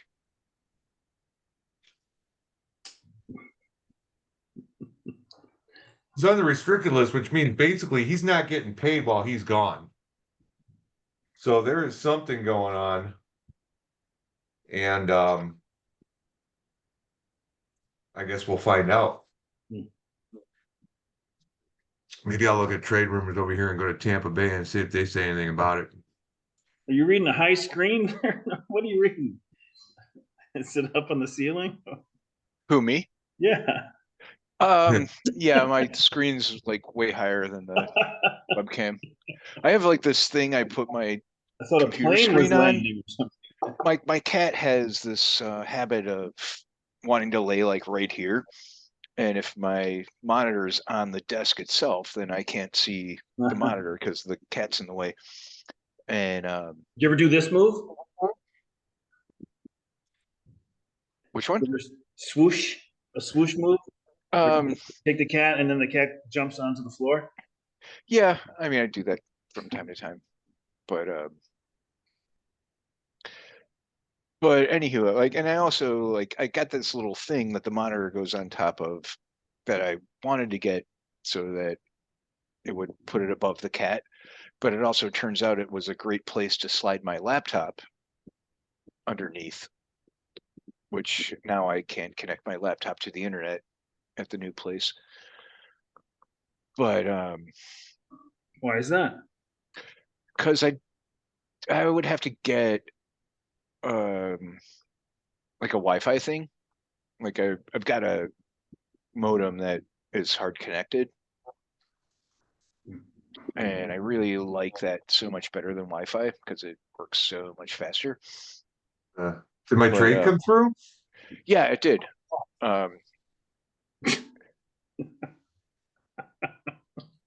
If you He's got a ticker on the ceiling, so he's reading it.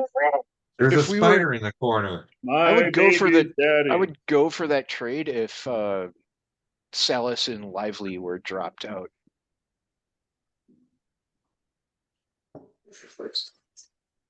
Like Rice and Garcia for Raleigh and King. Catcher of the week. A cow.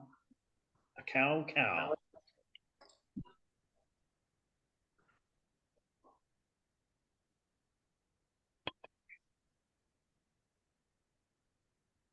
See here. Can I? Well, just here. Send me the counter proposal.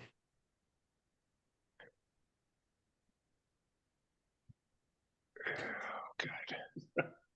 Was Rice and Roni. Garcia for Raleigh. Didn't you just hit counter proposal? Wasn't there a button for that? Like, can Yeah, you I look at did. the trade? No, Okay. I'm just trying to remember who the counter proposal was going to be. Yeah, you just got to take the picture that I was sending you and that NA guy I wanted from you off. Yeah.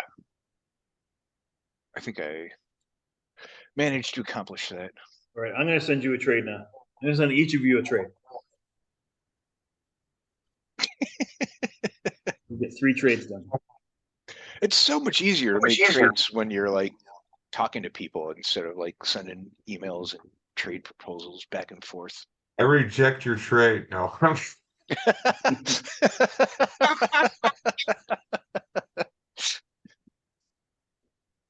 this year on the Yahoo team page, it doesn't tell you that there's a trade, sent you. It just says like pending transactions or something. So you got to click on that to see what. Yeah. Like that's fucked me up a bunch Yeah, because that's no it's like good. I don't look for They that, shouldn't have changed it. I don't know what. All right. Why do they think that's better? So Norm, I'm going to accept your deal, but I have to do it after 2 in the Yeah. morning. So, yeah, Maybe done maybe it'll deal. happen tomorrow morning. Yeah, but yeah, it'll come through. We'll do that. I'm down. I gotta do Works for me. something, man. I'm sitting stagnant. And if I can, well, I'm gonna end up dropping that kid probably, but I don't know. I gotta look a little Oh, deeper the into it. pitcher? Yeah, I might want to drop somebody else instead. Yeah, he's like not even on my radar screen. So he would be like the first guy I dropped after somebody gets healthy. Is wait till next year in 10th? Who's in 10th? Um, Hold on a sec. Oh, I've got it. Like in beer league, Yeah. I got my own you want 10th to see is my wait. Okay. Yeah. So I remember hey before they had a big overage. So it's Jeff and him were pretty tight actually. so check this out. This is my sheet. It only goes since like Thursday from the Friday ticker. Yeah, this has you. The predicted thing has you 5 games back of weight for the end of the year. Yeah, I think he's 8 right now. 2 more Bizzotti, 3 more Hack. So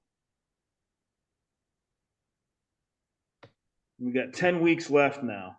This is the order everybody's in right now, depending on record and points. Oh, it points in the case of ties. Yeah. It all fucking set up for the whole year. I just keep track of my own shit.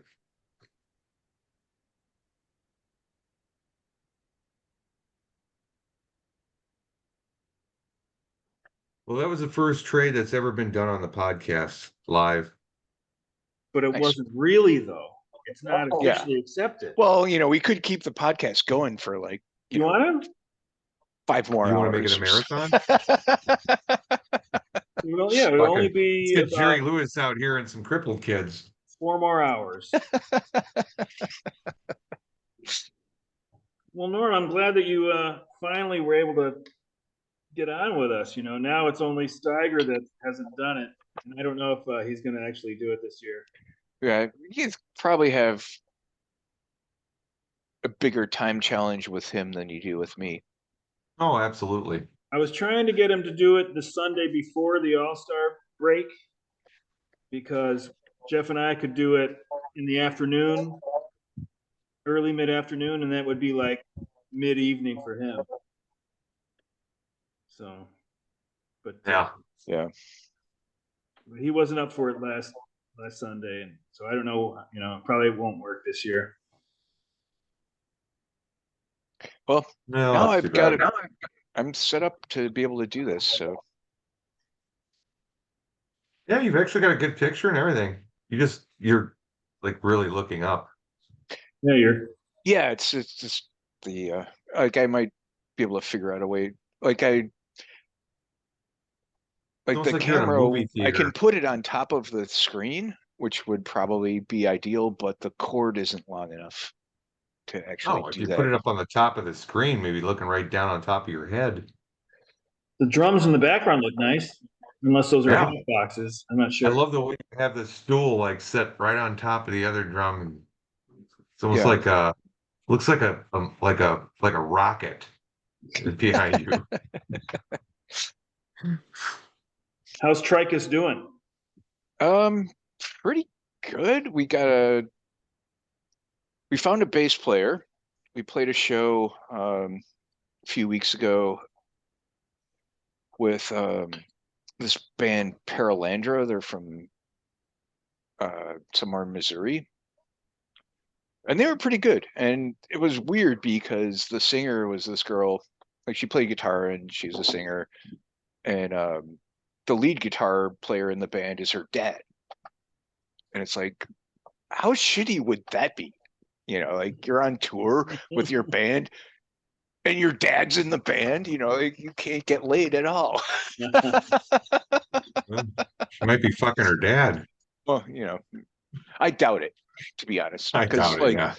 Yeah. he did say he was like his side gigs are like in like Christian rock bands and stuff, but they are coming back to the same place in November, and like that night we got a gig opening up for them, and they're already on tour with two other bands at that point. So like I think they liked us enough to request that they add another band that night, and we get to be that one. Oh, nice. And but we got Who's the this new band you're bass playing player. with? I think they're called Paralandra. Oh, never heard of them. I had never heard of them either. And the first time I searched for them, I got some other different band. Oh, But yeah, we got that. It was kind of a rush to like bring on the new bass player, and now he's got to have surgery on his wrist because he broke his wrist a few years ago in a motorcycle accident, and the doctor that did the surgery to put his wrist back together did a shitty job of it. He's in pain all the time and can't play the bass right and stuff. So he's going to have to go in and get all of his wrist bones rebroken and put back together in the proper way. So he's doing that in October. So now we have to onboard yet another bass player to like play this one gig and then wait for Mike to get better. But I broke my wrist 40 years ago. I guess it would be 42 years ago. And when I went back to the doctor, they said that they would have to re-break it because it didn't heal properly. And I was like, no effing way am I doing that. oh, I could play the piano, but yeah, it's like I have a bunch of problems with it now. Like I've got carpal tunnel syndrome. I don't know if it's independent of that. yeah, I think he's going to have that taken care of while he's having the other surgery. But he did say like when we brought him on board to do the last gig, it was kind of a rush job, and we were gonna do a couple of cover songs to like fill up for some space, and he suggested this one song. I Mickey by forget which. Tony Basil. No, it was That would have been my guess. like Shake and Rumble by some band I'd never heard of. And it was like, oh yeah, that's super fucking easy. Like I can totally play the song. But it turns out that he can't play it because his hand doesn't work. His broken wrist is the fretboard hand, and he it sounds wanted to like play the song, but he couldn't physically do it. So that's your bass player, the new bass player. yeah. Well, I think you need to find even a newer bass player. Well, You no, we can't have play like music.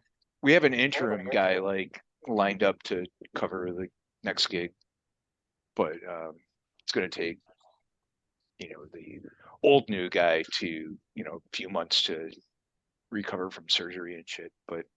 Wow.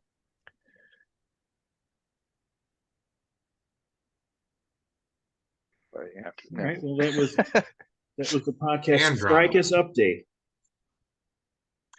Yeah, but it seems like it's we finally the singer wants to do it, which he kind of didn't want to do it before, and now he wants to do it again, and we got a bass player, and he's you know I'll say we had 4 practices, and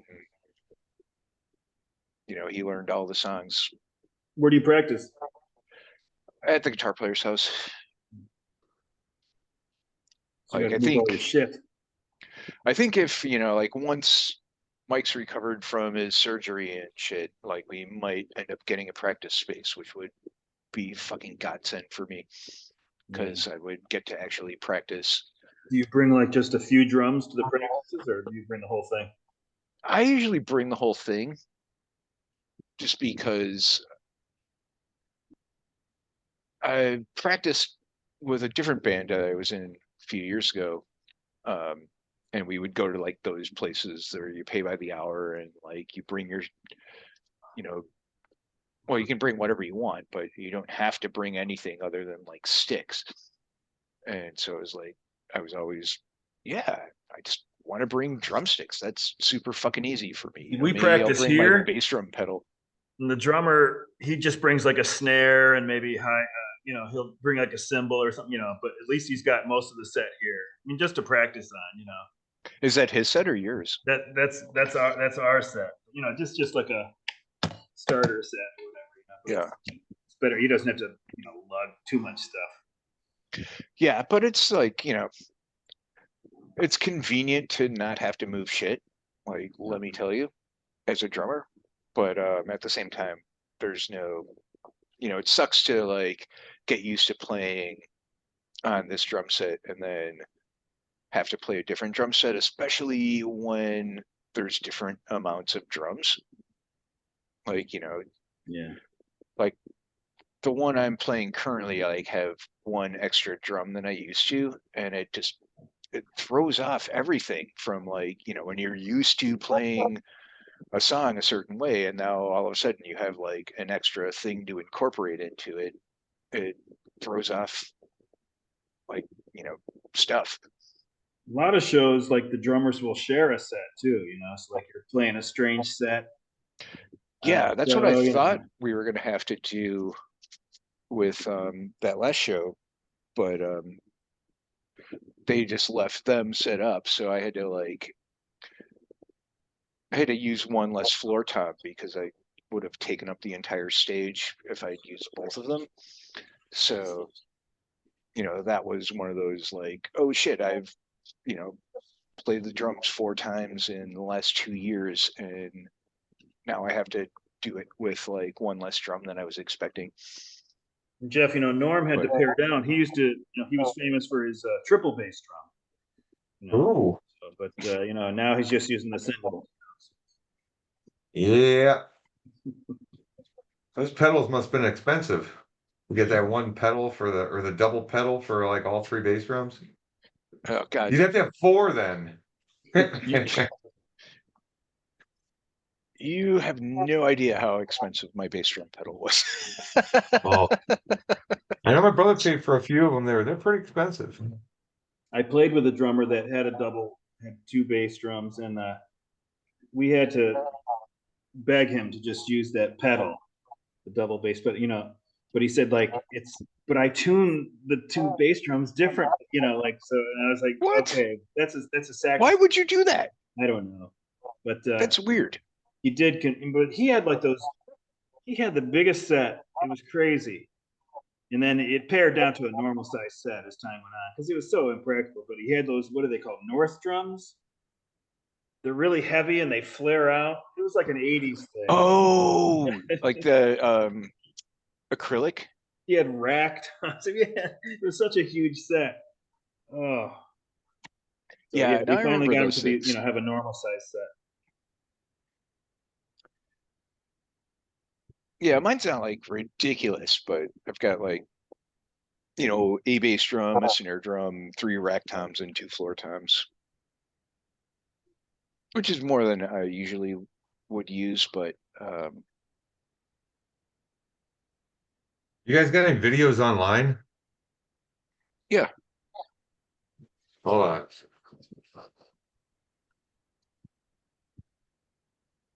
Is it what's the uh, Tricus? T T-R-I-K? CUS. Wait a minute. All right. Tricus?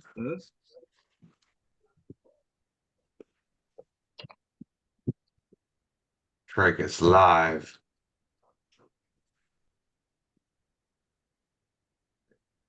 Yeah, that's you.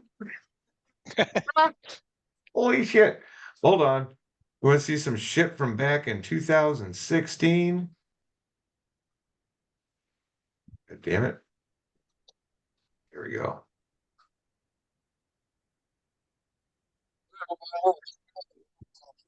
That guy right there.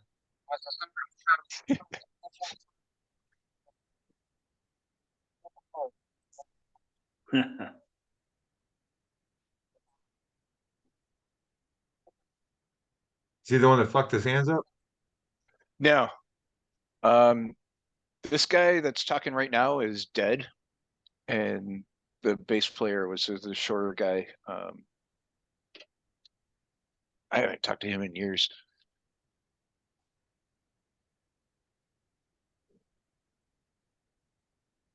That's the old drum set.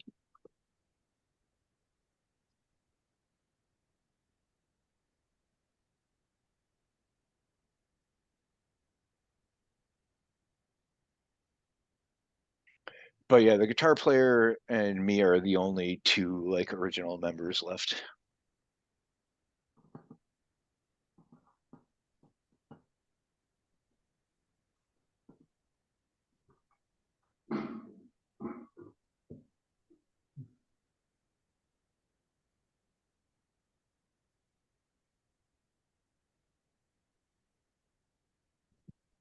I've never watched heavy metal music at such a low volume.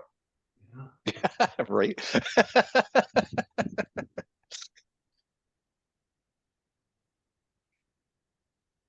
That's the guy that died? Yeah. You said he died from COVID? No, he well, he was a behavioral health therapist, and he worked with the homeless, and he ended up getting hepatitis from his job. But he was also drinking like north of a handle of Jack Daniels every day. So he kind of destroyed his liver. Like, Which one was that? the singer. Oh, no kidding. Yeah, he well, he like, was in and out as a singer over the years. But I remember like we found out he was in the hospital and went and saw him, and he like totally like was skinny, like really skinny, and had jaundice. He was like totally yellow and stuff. And I Did he remember like pass? uh, he did eventually, but not after like that was when all those four guys were in the band, and the three of us went to visit him, and we left and we're like, dude, like I don't know if we're ever going to see him again. And now he stuck around for like years after that, and even had another stint as singer. But like we Nice. always had to have a backup singer because you could never trust him to like actually show up for a gig and stuff because he was like that fucked up all the time. Wow. And it's like, you know, like I show Yeah, up that's for rough. gigs and practices and stuff. Like, yeah, you know, probably am a little bit too fucked up most of the time, but at least I can like, show up for work and band practice and stuff. But he was like beyond that. Hey, was that the first time? Did you guys see did that video work pretty well? Yeah, Yep. All it right, didn't have fucking any A, man. sound, I but really haven't done many videos on like this Zoom podcast thing, but I mean, if the videos work well, I might be able to find some cool clips of some baseball shit. yeah. And it could be cool if you figured out how to get the sound to work. Oh, the sound. You didn't hear the sound. No, No. Oh, I thought you did that on purpose because you didn't like tricas. no, no. That might be the biggest issue. That might be the biggest issue is the sound doesn't come through on videos. I mean, I I was hearing I was hearing every little bit of it. And I thought you um, guys could hear it too. No. Oh, my bad. there might be like some setting you can tweak or whatever. Well, it also be my like Zoom doesn't want to get caught in copyright bullshit. That could But be. without being able to hear the music, my other senses became heightened. So I noticed a lot more visually and everything. So it was Did you translate the sound waves through the air to your ears? Did you see the fucking beard on Norm? That was like That was halfway probably through that beard. that was probably around the time that we did your trek, the first Robin of Spring or whatever, like that. I think it was the off season that we all grew beards the whole Yeah, and that was probably like in the fall. the fall after. No, like the fall before. Before. Well, that was the start of the off-season trek to grow a beard. Oh, because your beard was good already. Yeah, I didn't but no, start it till got like November. kind of out of control by the end. I remember going to some family function and they compared me to a Civil War general. I only had a few Hold weeks on. to go. This is a Tricus video. This is what you were talking about with Palandra. There's a what is going on? No, that's not. I don't know what this is. Is that her? Is that the girl and the singer? No, I know. and What the fuck is that? that's fucking Walton Goggins. Yeah, no shit, right? Tricus.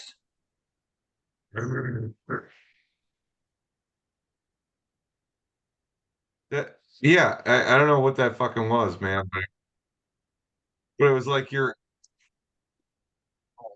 Yeah, it was. You search for the right thing, but it you get basically that was other just like it video. said it was you guys, and then it went straight to like two fucking advertisements. Somebody's stealing your fucking product, man. Making money off of Tricus, man. Won't be the first time. All those searches and views. All right, I'm gonna go and refresh my beverage again.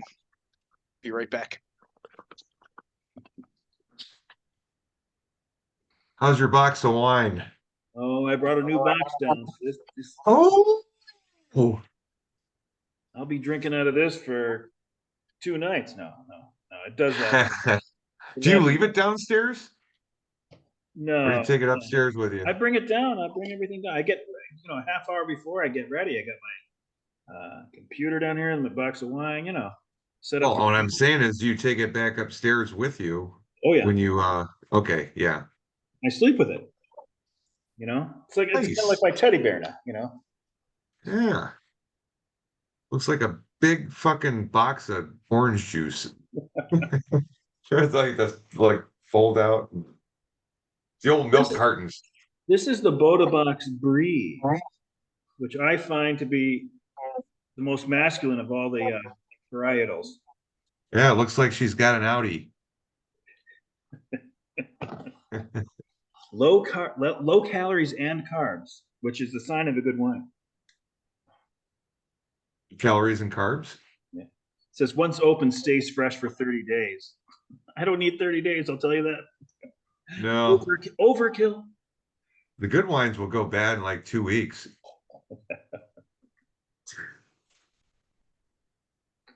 No, doesn't last long around here. Oh boy. I'm hoping because I don't drink Jack Daniels and that kind of stuff that my liver does okay. But I do give it work every day. That's for sure.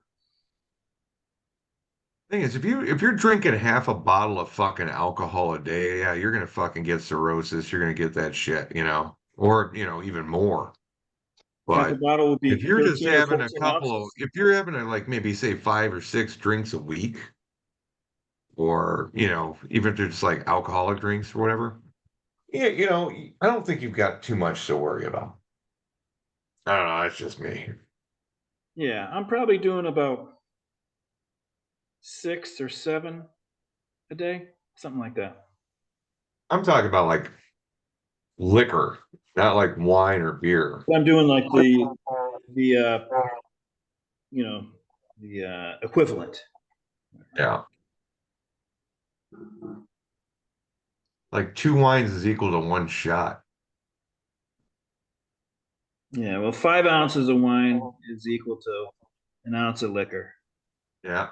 Yeah. This wine is actually very light. It's only 8.5% alcohol. Ooh, So that's a sipping all day wine. we discovered that even though I'm drinking at least twice as much as Diane, the stuff that she drinks is actually almost twice as potent as this. So it's not Well, as bad. gentlemen, I just got an alert. My battery is about to go out. Should I go get my plug and plug it in, or do we've been on Well, for about 2.5 hours. Well, 2:15. want to wrap it up?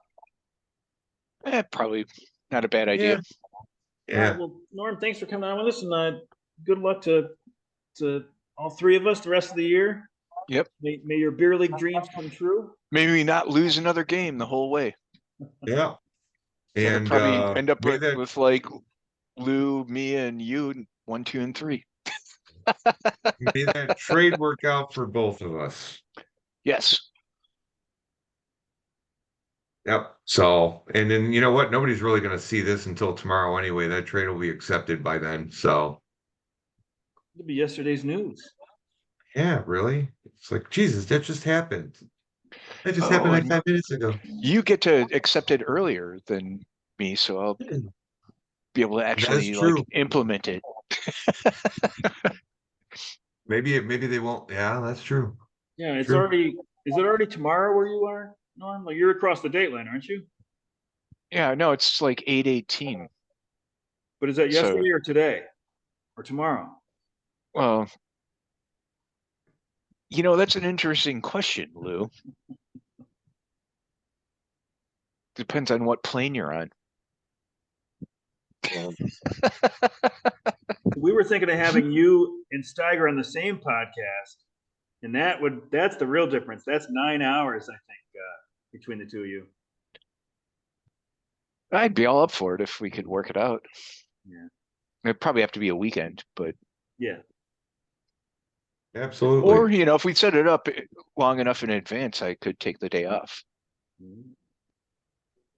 Like if it needs to be like 2 o'clock my time. But even for me and Jeff, like the earliest we can do it would be like 1 a.m. his time. So I don't think Right. that's. Well, he's Well, like probably what about 7 hours ahead of us? He's I'm 6. I think thinking he's 6 from me. Yeah, 6 from seven you, 7 from you. 7 from me, and because I think Bader, he's on the same timeline as my brother Greg, who's in Italy, and it's about the same time. Um, fuck. I mean, we could do it like I could start one at noon, which would be like 10 o'clock your time, Norm, and 1 o'clock your time, but it would be 8 o'clock his time, or like 8 7, a.m. or 8 p.m. 7 p.m. Yeah, That would have to I'd be the way to do it. I'd be totally down for that. I've talked to Steiger in forever. What time do you normally get up? Eh, I mean, I have to be at work at 9. So, and now that I have like a 5-minute trip to work instead of a 45-minute to an hour one, uh, I get up a little bit later. But, you know, Well, he could do it. I'm guessing he could do it 9 his time because I do it 9 my time. Tonight is 9 my time. So that would be, noon for Norm. Right. yeah, we could definitely do it earlier than that. All right. Well, let's talk about this in the future. Otherwise, I don't want to get cut off here and have the fucking thing. I got 18% remaining on battery. Well, yeah, and you got to send this to Good me for a few minutes. I'm gonna go have a smoke. I'll be right back. now. I thought we were out. He's got to send this to me. It's going to take a long time. To download. Yeah. It takes a long time for me to convert it on this computer. It's not I've got a little cheapy. Uh, I like to buy the cheap computer because then when they die, I'm not so upset. yeah, exactly. $250 investment. Yeah, I have like a fancy computer that I bought from my old roommate for like $400, and I upgraded the video card and stuff, and then the hard drive crashed. So it's like, man, how much is it going to cost to get a new hard drive? And then I have to get like, a copy of fucking Windows. So it might just be easier to buy a new computer. Yeah. Well, that's what I do. But I just make sure I back up my files. I guess Jeff got saved because his stuff got backed up to the cloud and he didn't even know that it was backed up there, you know? oh yeah, So, no, I like go out of my way to make sure that I have nothing to do with the cloud. yeah, so I do it the old fashioned way. I do it on a little flash drive, but weeks will go by and I'll forget, even months sometimes. So like right now, I have a bunch of them too. Like I have one I keep here. I have one, one in the office. But if there was like a fire in the office, then I would, so I want to make sure I have like I'm covered. I have all because I've got these spreadsheets that I would just cry if I lost them, because it took me years to set some of these up. Hmm. Keep refining them and adding to them. They get bigger and bigger. Yeah, I've like, grown up in the era of just where a computer dies, you lose all your shit. Yeah. I'm used to that, so I don't really like. But I don't like the OneDrive thing. I don't want, Oh no, no. Yeah, I'd rather lose everything than put everything on the fucking cloud. yeah. And it causes some hassles from time to time, but I managed to overcome them. Hey Jeff, I just talked Norm out of that trade. So Did you really? yeah, so he's not doing it. Norm, is this true? I don't even know what. Lou's talking. Lou's lips are moving. Lou, do you even know who the trade is? No, I don't know. I don't know the players. All right, guess you'll find out in the morning. But I just figured it'd be a bad idea. I like the Not way you didn't say the players involved except for the players you didn't want. If you exclude this and this, then we can make this work. So nobody really knows what the fuck is up.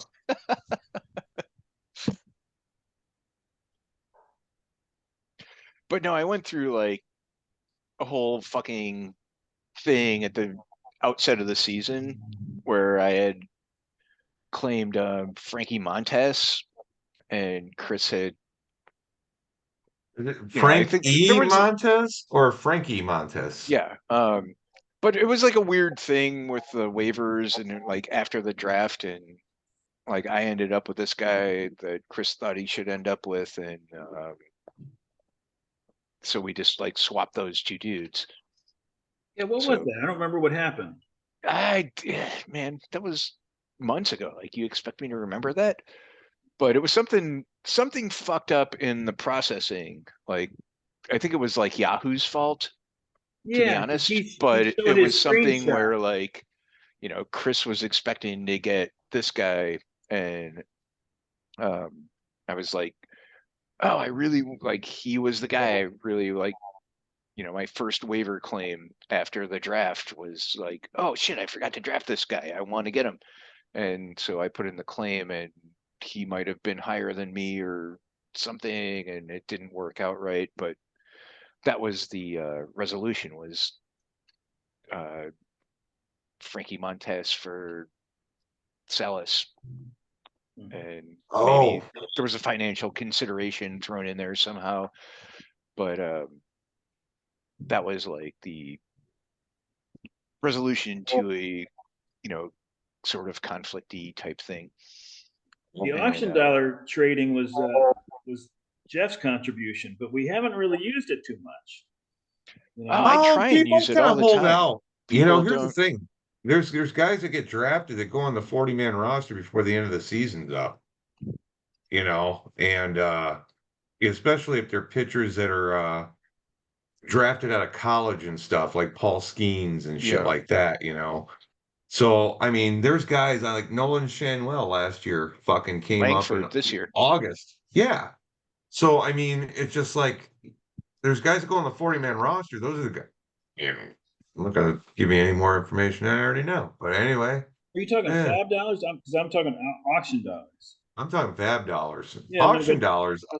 that was your thing though. Auction dollars was your, That was a concept that I came up with. Yes. yeah. And I think Do it's you really like the good. idea of trading auction dollars? Oh, hell yeah.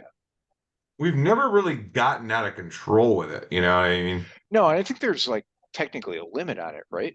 I put a limit on it. I didn't know where to set a limit, Was it but like we've 25 never or come close. something? We've I never thought it was come like close to it. 5 or 10, but I think it'd be hard. Like you'd have to be like in last place with a bunch of studs somehow, which would probably make you not be in last place. But Which would be Sean after this well, year. but no, but just say you're in that spot where like you have like Juan Soto and Aaron Judge on your team, and you're in last place, and you have no hope, and you're like, yeah, I'll trade those guys for 20 draft dollars next year.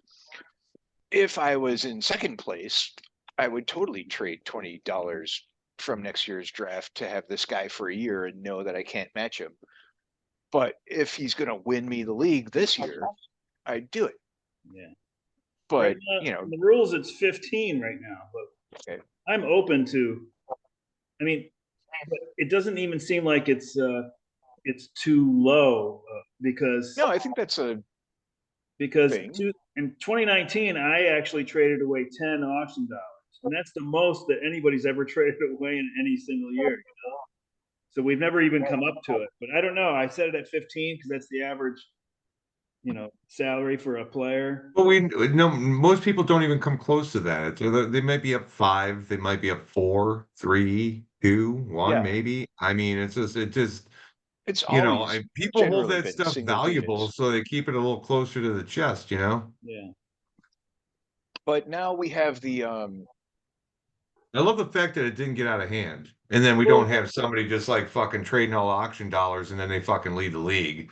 but now we Everybody's like, yeah, have that's yeah. that's what I want to protect. I didn't want you to But we have the be in such a sliding bad scale. position the next year that you would, you know. exactly.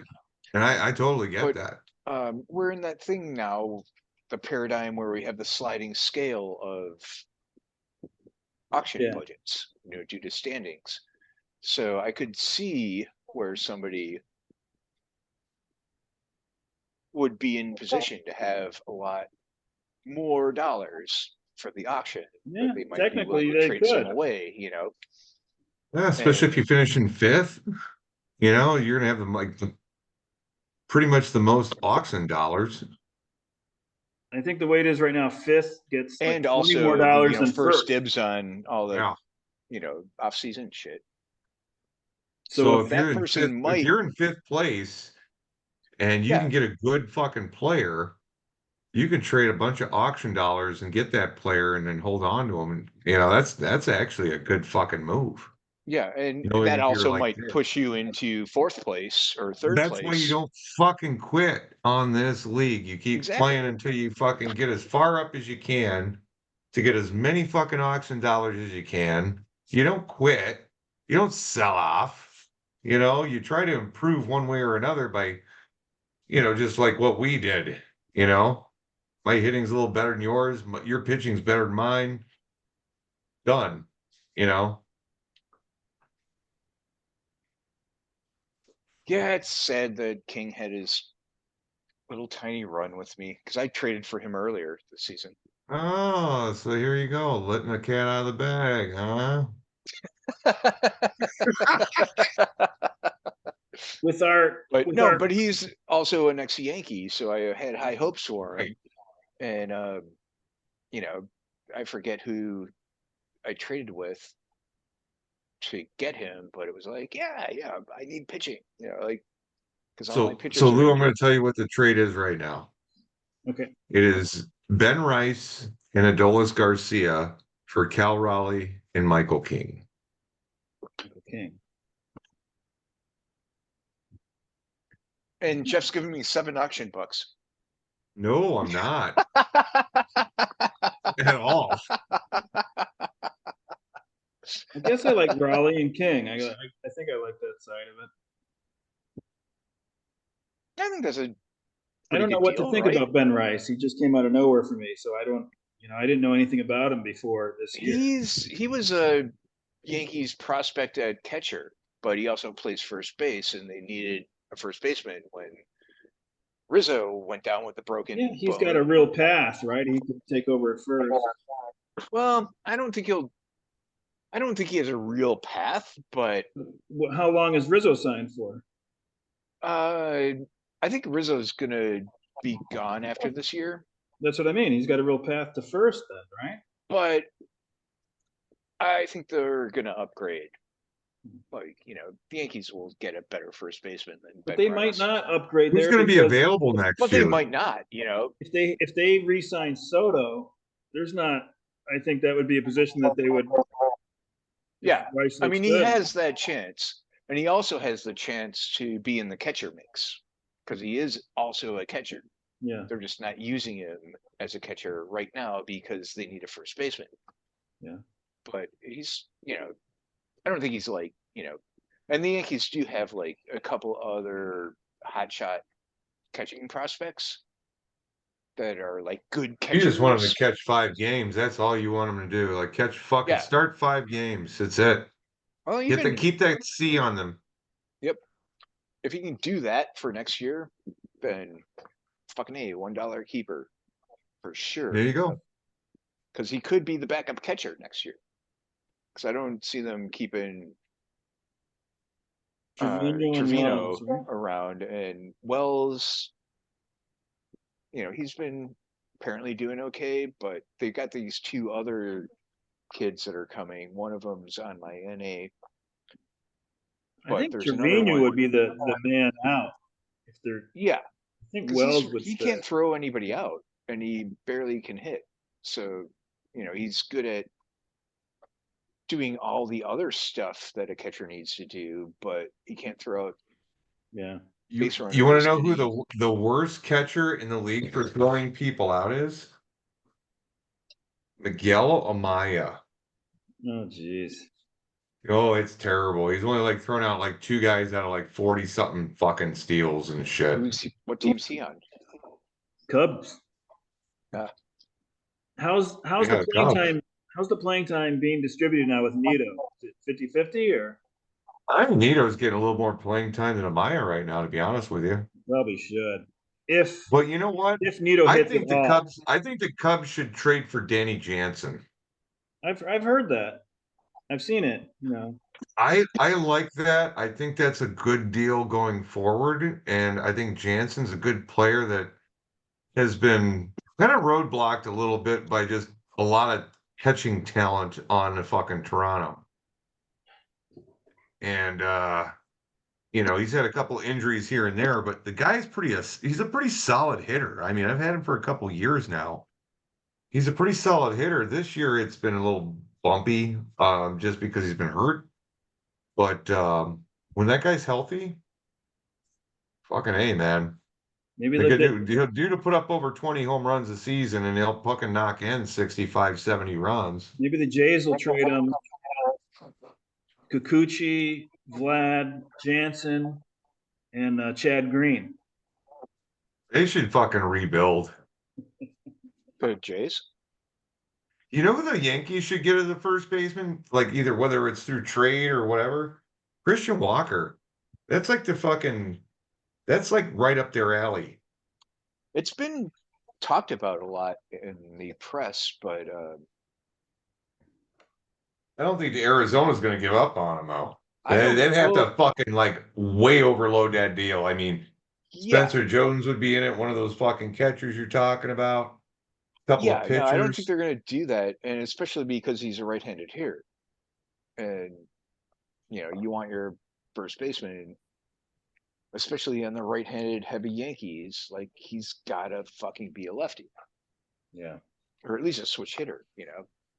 Doesn't have to. He doesn't have to be, but If he can hit the fucking piss out of the ball right-handed, he's going to hit it out anyway. Hey, you picked up Bobby Witt had a game. You picked up Bobby Witt Jose. got hit by a pitch after he just went home run, triple, double. He got hit by a pitch on his fucking fourth at bat. I'll learn Yep. him. You picked up Jose Iglesias, Jeff? I did, man. You know what? The guy's been like pretty hot lately. I didn't. I had no idea. I don't know why he wasn't in the majors last year because it's like what his lifetime average is. But I mean, it was shocking to me. It's 280. he's He's a a lifetime 280 batting hitter over his career. over his career. Who? Get the fuck out of here. I mean, I would have thought it was like 240 or Wait, who are you couldn't talking about? believe it. Hey, baseball reference. They let me back on. All right, I'm bringing him up. All right, his career is 281. He's batting 389 right now. Who? And his Jose career, Iglesias. he's got a career WAR of 13.2. That's better Why than the fuck? Dunston. Why the fuck has he not gotten a shot? He wasn't in the majors last year. You know, What didn't they like? And he's a fantastic fielder. have you been at 292? Is there a fucking like maybe is he a locker room problem? He has a hit song right now. The shortstop He version of does, Lenny doesn't he? Dykstra? Yeah. 389 batting average. Colorado, the year like 2 years ago, Colorado, 292. That was 467 plate appearances. That's 439 at bats. 292 is nothing. The problem is though, that year he only on base percentage was 328 and his slugging was 380. Yeah. He's not a power guy. No. He's a single hitter that doesn't walk. He had a triple tonight. He hits a few triples. He hits like he hits a Well, decent yeah. amount of doubles, but it's mostly singles. But you lead a guy off like that. That's your leadoff hitter right there. You don't need him to knock in runs and get home runs. You need him to get on base. And he's got an on base percentage right now of 427 this season. He is fast too, but and he doesn't. I don't think he has the OBP to lead off for most teams, right? I His mean, OPS is 1.005. Wow. He is the spark plug right now for the fucking Mets. yeah. He's the guy fucking driving the train.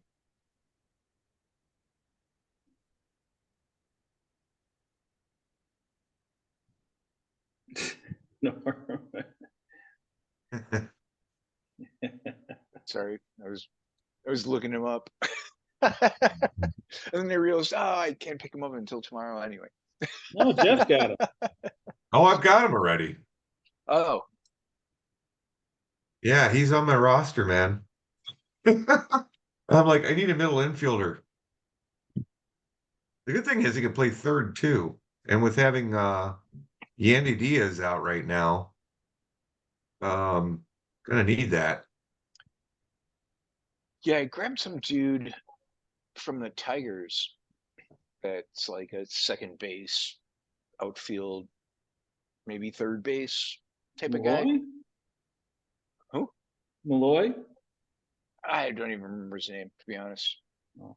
But it was like, when I look for players, I generally do the filter for the position that I'm looking for and do last 14 days total. And then click the show my team and see like who's better than my players and who's available. And he was like right up at the top of the list, like first dude that wasn't on waivers and wasn't on my team already.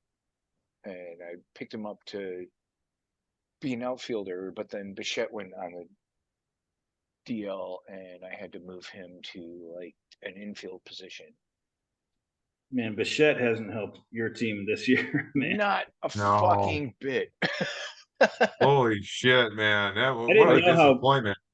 I didn't know Well, how bad he was doing. he's Jeez. in the top 3 of my draft day disappointments, along with like Oh fucking boy, yeah. Verlander and Walker What's his Buehler, salary?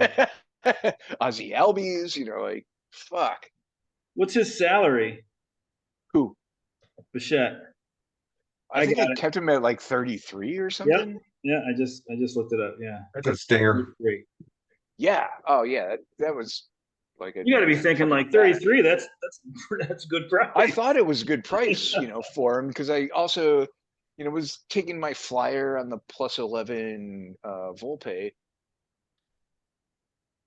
So I figured I had shortstop covered that way, And I had Albies was a keeper. I think I had somebody else too.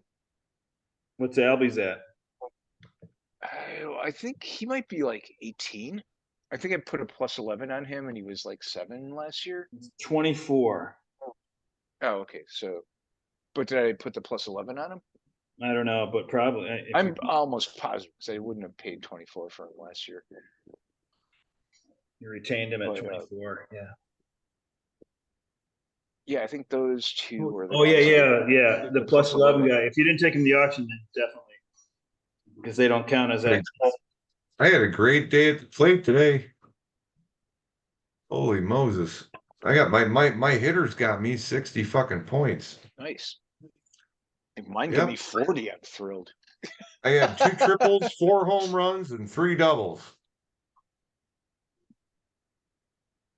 And 11 RBIs. Bunch of runs. Got hit by pitches 4 times today. Logan O'Hop has been hit twice in the same game. I think they're trying to start some shit. You hit the same guy twice. Come on. I had no hit by pitches today. He must be chirping. And he stole a base on him too, Well, so that he's a might have pissed him catcher, off. Well, yeah. He might be chirping. That's why he's getting plunked. Soto had a So great day, 14 points. Witt had 15 points. Kittle Marte, 7 points for me. Love that shit. Kittle Marte and Walker are like right next to each other in the rankings. Like they're like 17 and 18. And then the other thing too is Bobby Witt and Soto are right next to each other, like 4 and 5 or some shit. So the guy that I picked up to play outfield that I've got plugged into middle infield is Wensil Perez, and he Wenzel scored 8 Perez. points I today. just had that guy on my squad last week. He got me 8 points today. He's my big winner Dude, out of the entire that lineup. guy is he's interesting.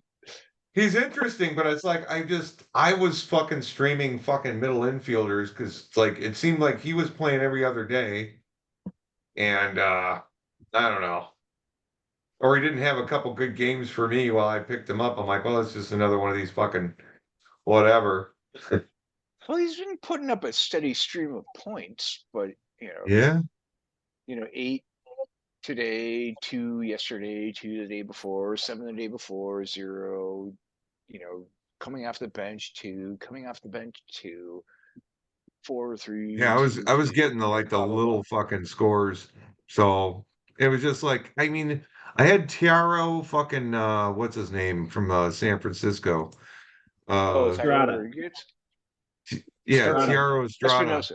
I had him coming off IL, so I had to move him. And Estrada, like, Estrada's pretty good, man. I don't know. Yeah, I He had doesn't him. blow me no, away, he but was he's another guy pretty from the serviceable. Yankees system. Like I know him very well. I think I got him in the auction. I No, might they have traded you one Estrada for one Bryson Stott. So yeah, Jeff, Pretty much. you've got 83 points so far tonight. I know. I was looking at that just a second Gals ago. at 53. Wait till next year is 98.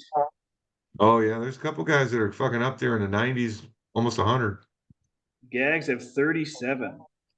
Knockers 25.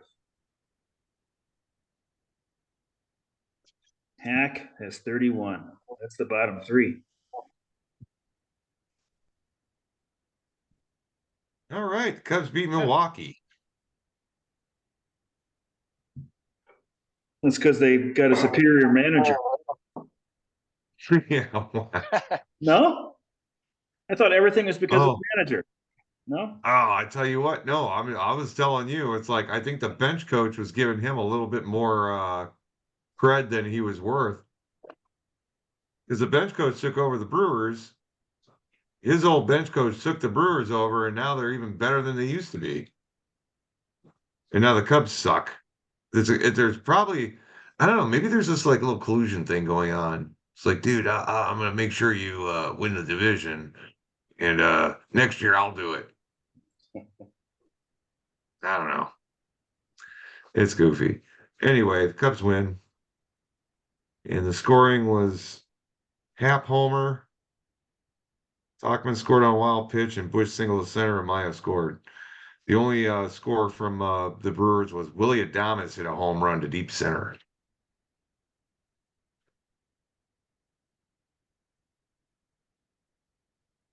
All right, boys. Well, I think my 18%. Oh shit, it's really running low. We got to get out of here. All right. Don't forget to email me the file. You are the one that recorded it. Did I? Oh, I did. Oh, but how do I You hit stop? Alt. Yeah, you hit Alt R. So I what do I told you do? to do that. Alt S? What? How do I stop it? Or it would just end the meeting? I'll just end the meeting. Yeah. All right, Normie. All right, guys.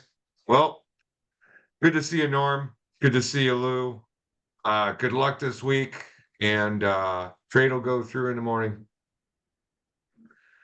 And have a good night. Okay. See ya. Bye bye.